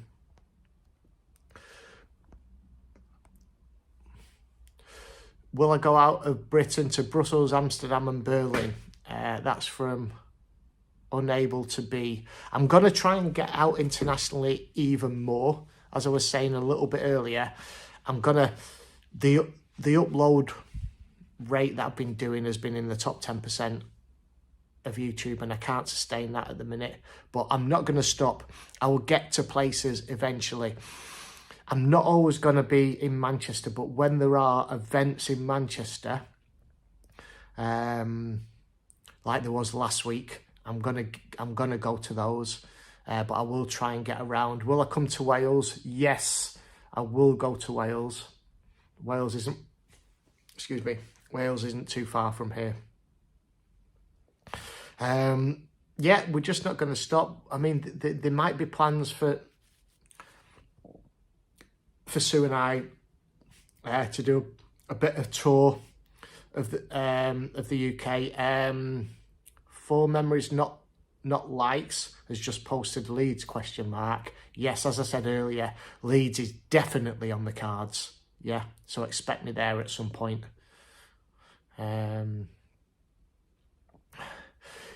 What I'd like all you guys to do, guys, you're making the effort and you're taking the time to listen to me on these live streams and to watch the videos, and I thank you so much. I'd like you, if you can, without putting your employment in jeopardy, I'd like you to speak more about this subject, if you can. The whole reason why I'm doing it is to raise awareness. It might be it might be that if you do that, that you're going to put your employment in jeopardy. So if that's the case, then don't. But if you have trusted friends, talk about it to your friends, okay? The more we talk about it, the more that we expose the dangers of this ideology, the more we call it out for the bullshit that it is, okay, the more chance we've got of ending this. Okay, July 2026 is the Norwich Trans Parade. Yeah, there's going to be lots of trans events coming up. You know, obviously, it's all, you're going to have Pride Month, but it seems to be like Pride Summer, doesn't it? You know, it went from a single event to a week to a month to all summer. You know, look at Wagamama, which is, I think it's a food chain, isn't it? You saw in the background of St. Peter's Square, they've still got the pride flag up. You know, it won't be long until all the flags are going up, you know, as the weather gets better, all around Manchester, all around the country. Some of the businesses are putting it all up, but less than before. You'll still have Avanti trains going from Manchester to London, and there'll be the pride trains. You know, the propaganda's there. We've got to call it out. Hello from San Francisco. That's from Damien Vesti. Hello, Damien, from all the way out there, mate. Must be early in the morning in San Francisco now. I think, isn't San Francisco one of the wokest cities in the whole of the United States? Obviously, California is probably the one of the wokest states. Insomnia. Well, thank you for taking the time for joining me, Damien. I've been on, 1 hour 42 minutes now. So, guys, do you know what? I've forgotten how much I enjoy speaking to you and sharing some of the knowledge and some of my thoughts and ideas. But I've not even had breakfast yet. And what time is it? It's 11 o'clock. And I need to start, if you want more videos, I need to go and start editing the videos. So, what somebody said, I will be back in Liverpool at some point, Michelle. They're trying to change Blackpool into a Brighton. Yeah, it's like the Brighton of the North. You're right. York is terrible. Yeah, I went to York. Am I coming to Scotland? That's from, I can't even pronounce what name you are. Presodi. Yes, I am going to. I've got an ally, a detransitioner ally from Scotland. I'm going to be speaking to him at the weekend. In fact, I'm going to be meeting up with this guy. Not in Scotland, though. He's called Michael. You might have seen him on Mr. Menno's channel. I'm going to be speaking to him and doing some work with him at the weekend. Durham's on the list too. Hello from Orkney Islands, says John McCraig. What's it like up in the Orkney Islands? That'd be a long way to go with my boards into the Orkney Islands, but I'm sure it'd be very visually spectacular. When you get the weather good, it's really nice up there, isn't it? Scarborough, yeah, that's another one I'll add to the list. Carlisle would be a good place to visit on the way up to Scotland. That's just literally, for those that don't know, around the world, Carlisle is just on the border of Scotland. Will you come back to Brighton? That is an absolute yes. A definite yes. I will be coming back to Brighton.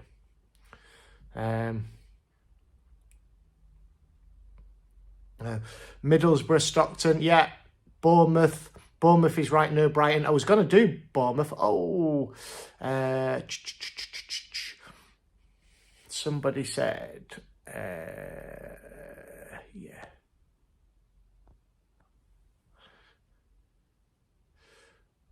Are you ever worried about being seriously attacked? Listen, I don't spend my life worrying about what might be. I just live my life and do what I want to do. It's similar to saying, are you worried about going outside and being knocked down by a bus? I mean, I ride my electric unicycle around. That's quite high risk. So I don't spend my life worrying about things. If I did, I definitely wouldn't be doing what I'm doing. And the majority of people support me in doing what I do. Of course, those that come out and attack me, and there are many of them. I believe in free speech. Let them attack me. If I do any, I'm quite happy to defend everything. I can back up everything that I say and everything that I do. I mean, people will strawman me all the time, saying that he's done this or done that. They'll interpret it in ways to attack me. But I think people generally can discern for themselves, what I'm about. What people do is, as well, if what I do is contrary to their worldview, I'll be attacked on it, and it's generally a straw man. We've covered that. We've covered the logical fallacies. I'm actually doing a bit of a dive into logical fallacies, because there's a few of them come up all the time. I can't remember the name of it, but one of the big ones is, what are you doing here protesting this when there are bigger problems in the world? You've got starving people in Africa. You've got, a lot of people come up to me and say there's genocide going on in Gaza. There's, like I said, starving people in Africa. They'll come up with anything. But the thing is, there are so many of these that they're not even covering. When are they going to be out protesting about the, the treatment of the Uyghurs in China? Or Cloud V, thank you so much for the £2 donation. Thank you. You stay safe too. I've talked about Jennifer Millet earlier. It's fantastic. Jennifer Millet, it's not over for her, by the way. She's still got a tribunal with her employee because she went to the newspapers. So I think they're trying to get her on some kind of breach of patient confidentiality. But she never mentioned the patient. So she's not fully out of the woods, unfortunately, in the Jennifer Millet case. Anyway, I was talking about logical fallacies. I forgot the name of it, but is the logical fallacy what is thrown at me a lot of the time. What are you doing here protesting this when there are these other bigger problems in the world? I'll have to remember the name of it. Of course, there are other problems in the world, but I'm concentrating on this one now. Okay, there are other problems. Other people are looking at that. What are you doing arguing with me and not dealing with that other problem that you care so much about?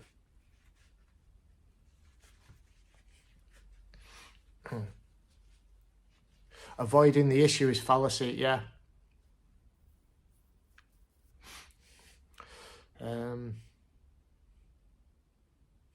spilled beans on my t-shirt. Any tips on stain removal? I've still got some bean juice on my coat. I think it was a very cheap tin of beans that the little pipsqueak threw over me. So it comes out better than the tomato sauce or the chili sauce. Hi from Sydney, Australia. So it will be late in the evening in Sydney, I'd imagine now. What is the underlying agenda? There's a few. You hear me talking about these all the time. I get labelled a conspiracy theorist for talking about these things. The underlying agenda. Well, there's obviously lots of money to be made. So it's not just a far left agenda, because, you know, there's capitalism at play here. You know, so there's lots of money to be made, you know, by the pharmaceutical industries. I did a search to who's funding it. You've heard me mention, and the ones that are embedded on my brain: Jennifer Pritzker, formerly Jonathan Pritzker; Martin Rothblatt, formerly Martin Rothblatt. That's transhumanism, so that's part of it. So partly a transhumanism agenda, but there's profits to be made by the pharmaceutical industry. The biggest funder, from what I can gather, is the Gilead Foundation. And then you look into Gilead, the corporation, and they are massive into pharmaceuticals. So what they're doing is they're funding this ideology. It's like they're paying money out to be able to reap the rewards, so that there's obviously going to be a return on their outlay. So you look to Gilead, and I think they paid almost $100 million funding this ideology. You've also got, let me think, another one, Mackenzie Scott. Have you ever heard of Mackenzie Scott? She used to be called Mackenzie Bezos. She was married to Jeff Bezos. When they divorced, she became one of the richest widows in the world. It's not, the demon says, I didn't think about transhumanism. Yeah, that's part of it. I spoke with a lady while I was in Washington, DC, and she said, you need to look into this thing called techno-pharma. So I haven't done that much about it yet. I've not looked into it too much, but what she was saying to me, ultimately, what they're trying to do, and some of these men, these rich men behind it, that basically they want to get into the techno-pharma, this technological pharmaceutical industry, and they want to be able to get a man to experience childbirth, a real man.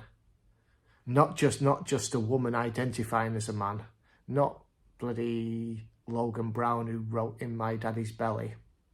Yeah, they're trying to get a man to actually experiencing the birth of a child, and that's all part of this techno-pharma. XZ740 keeps mentioning the Jennifer Melee case. Yeah, I've covered that. So yeah, I need to look at, before I can confidently speak on it, I need to look a bit more into the techno-pharma side of it. Because that's, as I say, Gilead is heavily invested into this ideology. Jennifer Rothblatt has got,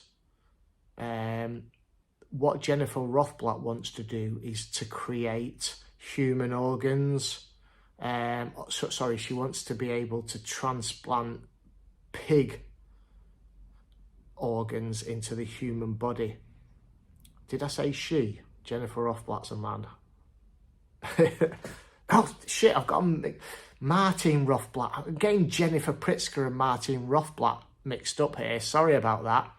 Martin Rothblatt, formerly Martin Rothblatt, is a man, wrote from transgender to transhumanism, wrote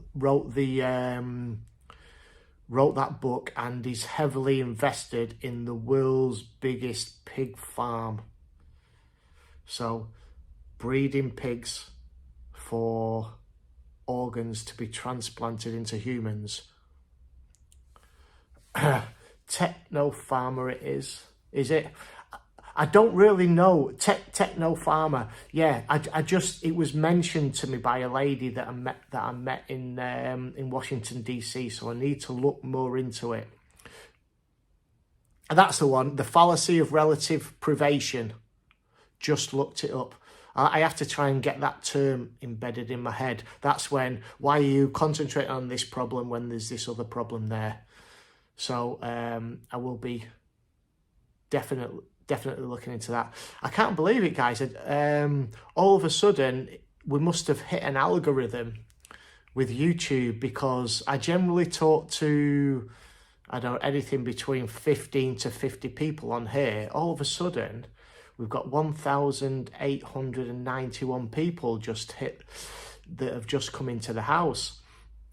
And I was gonna end the stream, but it seems to have hit some kind of algorithm. So I'll keep chatting a little bit, and thank you for everybody that's just joined in.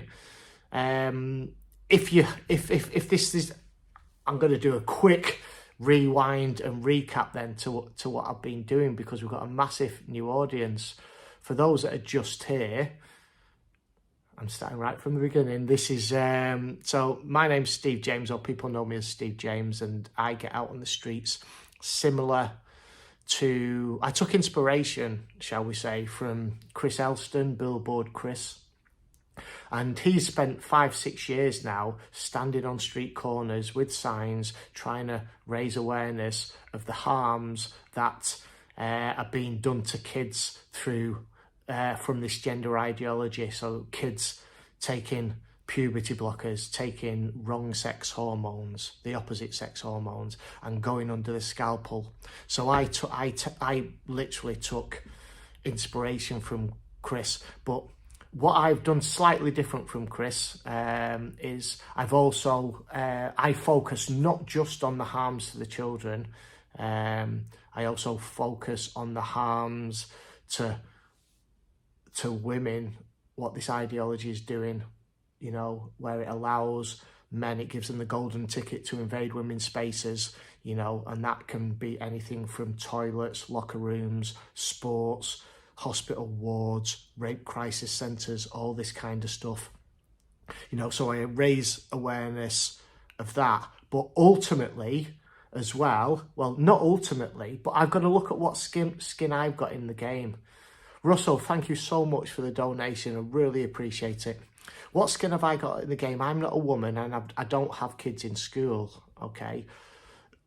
I don't have kids that are susceptible to this ideology. So I'm a man, and this gives men such a bad name, okay? There are good men out there, you know. I don't want to be tarred with the same brush as these perverted men that get a sexual fetish, have this sexual fetish and get a sexual kick out of putting on women's clothes and invading women's spaces. This is so damaging to society. For what they're trying to do as well is they're trying to gaslight society. So a gaslight is to make us not believe the evidence of our eyes and ears. And you know, we were given instincts, particularly women are given instincts. They can spot a man pretending to be a woman, right? And what's happened is they've got into the schools, they've got into the universities, and they're socially engineering us to believe a complete untruth. A man can never be a woman can never be a man.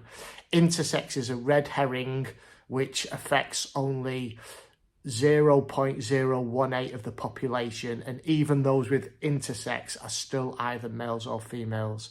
And why is that? Because it's about what their reproductive system was designed to do, okay? And it's either to produce eggs or to produce sperm. So yeah, there's so many harms that this ideology can cause. You know, so many harms that this ideology causes to society, because if we cannot say what we see with our eyes and ears, Claire, thank you so much for the donation, thank you. If we can't say what we see with our eyes and ears, then those that control us control the whole narrative. This is why do you think that the First Amendment rights from the founding fathers of the American Constitution, the First Amendment was freedom of speech? Yeah, you should be able to be free to say what you want, and that goes for the speech of those that you don't agree with. Yeah, you've got to be able for them to say it, and then you can discern for yourself whether you believe that or not. As long as you're not calling for violence to other people, yeah, you should be free to say what you want. You should not allow a centralised authority to control your language. Now, if you can't say what you see with your eyes and ears, then it leads us down a very, very dark path, okay, to totalitarian control. And I guess if you boil down to that's the skin that I've got in the game. So if you boil it down to why I'm doing this, you know, I don't really want to put them in a list, a hierarchical list, because every single one of those reasons that I've mentioned are important, you know, to stand up for. The skin that I've got in the game is I don't want to live in a totalitarian society where we can't say what we see with our eyes and ears. But I also don't want to be in a society where men can identify as women and invade their spaces. And I don't want to be in a society where we say to kids, you were born wrong, you were born in the wrong body, and you need to take these chemical castration drugs, which will make you inorgasmic. You've as a child, you know, you've never experienced relationships, you've never experienced an intimate relationship, but you will do when you grow up. You're taking away these chemical castration drugs, which is what Lupron is, which is what triptorelin is, these puberty blockers. They're taking away your future sexual function, all right? You've only got to listen. There's a video of Marcy Bowers, who was the president of WPATH. I don't know if he still is. There's a link there. Marcy, female name, and I used the pronoun he because he's a man he's a president of WPATH. It's a man identifying as a woman.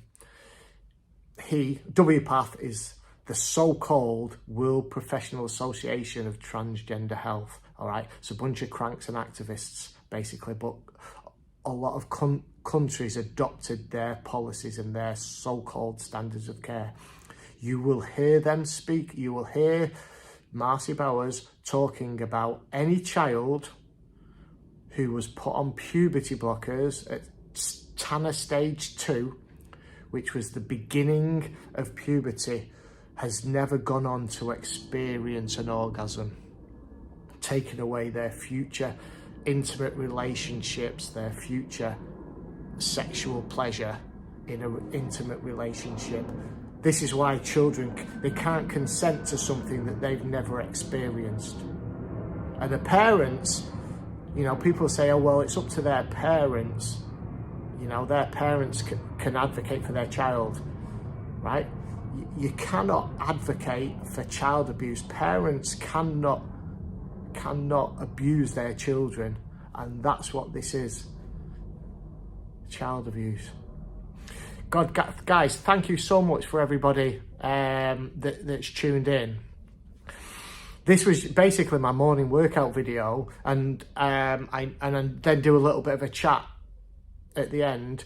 Because I've been on so long, all of a sudden it's hit some kind of YouTube algorithm, and it's absolutely, the numbers have just gone up to over 2,000 people. So thank you so much for tuning in.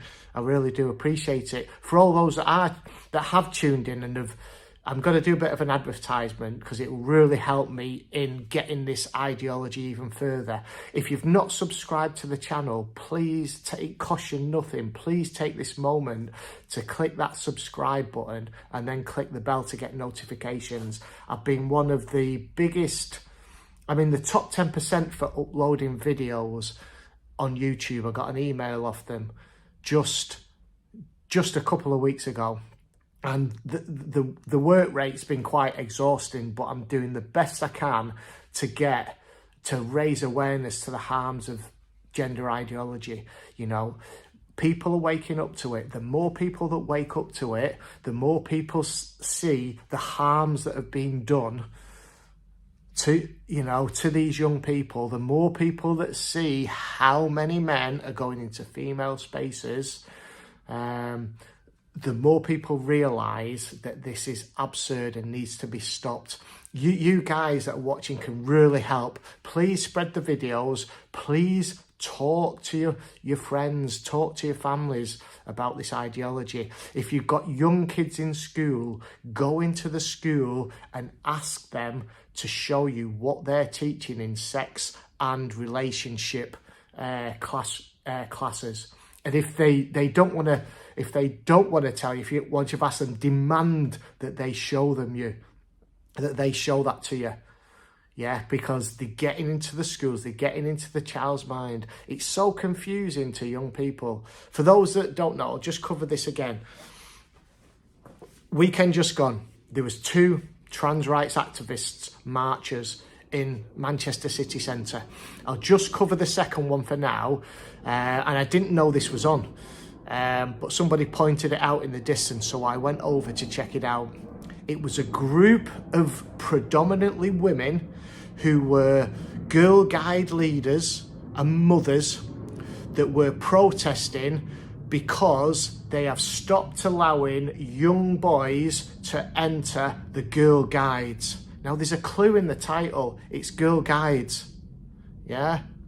There's a male equivalent of that organisation called the Scouts. So the Girl Guides, for the very younger children, they have the brownies. When they get older, they go into the Girl Guides. For boys, they have Cub Scouts, and then they have Scouts. So the Cubs and the Scouts. I was a member of the Cubs and the Scouts when I was a young man, when I was a young boy, and I absolutely loved it. Used to go camping, they teach us how to cook at the campfire, how to tie knots. We did loads of great stuff, and it was it was just boys groups together, and you need that. Yeah, and it's the same with the Girl Guides. They need that. I've just heard the front door ring. There's somebody else in the house. He can answer that. I'm going to stay here with you guys. But these women, so delusional. Absolutely. Hold on, just give me a sec, guys. I'm stiff for sitting down. Let's just see if my... Just give me 1 second, because the door's there.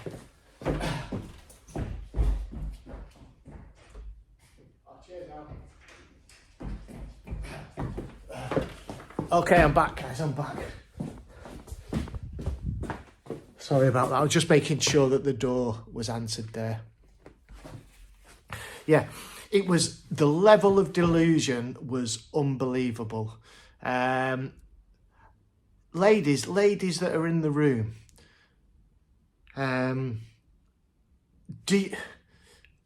women do operate different than men, and I'm trying to get into the head of these women. What is it within these women that makes them think, or that gets them out on the street to argue and stand up for boys going into girls' spaces. Are they not thinking of the welfare of those girls? What is it? Somebody said thought it'd be the police knocking soon. Yeah, maybe one day the police will come knocking on my door, but I've got absolutely nothing to hide. You know, I don't mind. Let them come and knock on the door. You know, let them. Here's the thing. Let them check the hard drive of my computer. Right. I tell you what, I would gladly put my hard drive on my computer next to the hard drive of any of these trans rights activists and say, there you go. Let's have a look. Let's see what we're hiding, because I've got absolutely nothing to hide. What's somebody saying? Can't you start doing votes like other channels? Maybe you'll get your own statistics. I've never thought of that. Maybe. Yeah. What I'll try and do is probably try and do one of these chats every week. I know the figures have just massively dropped down now. We must have just got a spike on through the algorithm. It's amazing. They can plant anything on a computer. Probably. I don't know. Right, what I'll do, guys, yeah, so I talked about that girl guide. I just can't get into my head how those women that were there, predominantly women, were standing up for the rights for boys to go into the girl guides. It's like, I'm trying to do, if you've not read 1984 George Orwell, one of his quotes was, to know and not to know a truth and then carefully construct lies to deny that truth. I don't know if there's anybody here that can do it. Just before I go, look it up. I've not got it word for word, but it's the double think. To know and not to know a truth and then carefully constructing lies which contradicts that truth. That's exactly what those women at the Girl Guides were doing. You know, they know that boys are boys and they can't be girls. But they were saying, you're denying the rights of trans girls, boys, from going into the Girl Guides. Yes, Cuba calls us, the further a society drifts from the truth, the more it will hate those that speak it. Yeah, that's another quote. Is that a George Orwell one? Quite possibly. This is the whole reason that, not the whole reason, this is one of the main reasons that I'm actually doing this. The fact that if they can control speech and language and we can't speak up against it, it leads down a path of totalitarianism. You know, what did he say?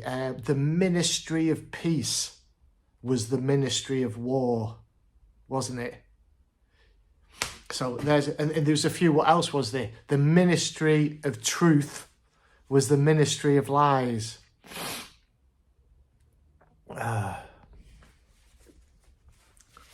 Sorry, guys, my nose is running. Steve, what do you think about women being allowed to be infantry? If you're capable of doing a job, everything should be on a meritocracy. Yeah? If you're capable of doing a job, then you're capable of doing it. What we've got is not a meritocracy. All right? What would be the word for it? You know, it's like in the fire service. I can give the fire service as an example. I was in the military, you know, a long time ago. I left in 1998. There was no female infantry when I was in. Okay. But when I joined the fire service, I think there was one female in the fire service when I joined, and in fact she was a recruit instructor on my course, and on my course there were 2 females. Okay, so these would be the second and third female to join the fire service. There wasn't that good, if I'm honest. Now, since then, there's been a massive Toby, thank you for that donation. Thank you so much.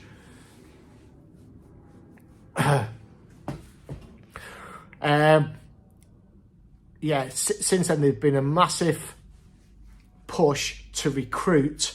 What was the wording that the fire service used?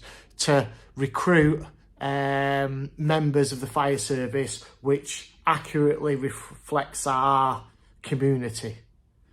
Okay, something along those lines. So they do what's called positive action, and then they try and gaslight us to say that it's not positive discrimination.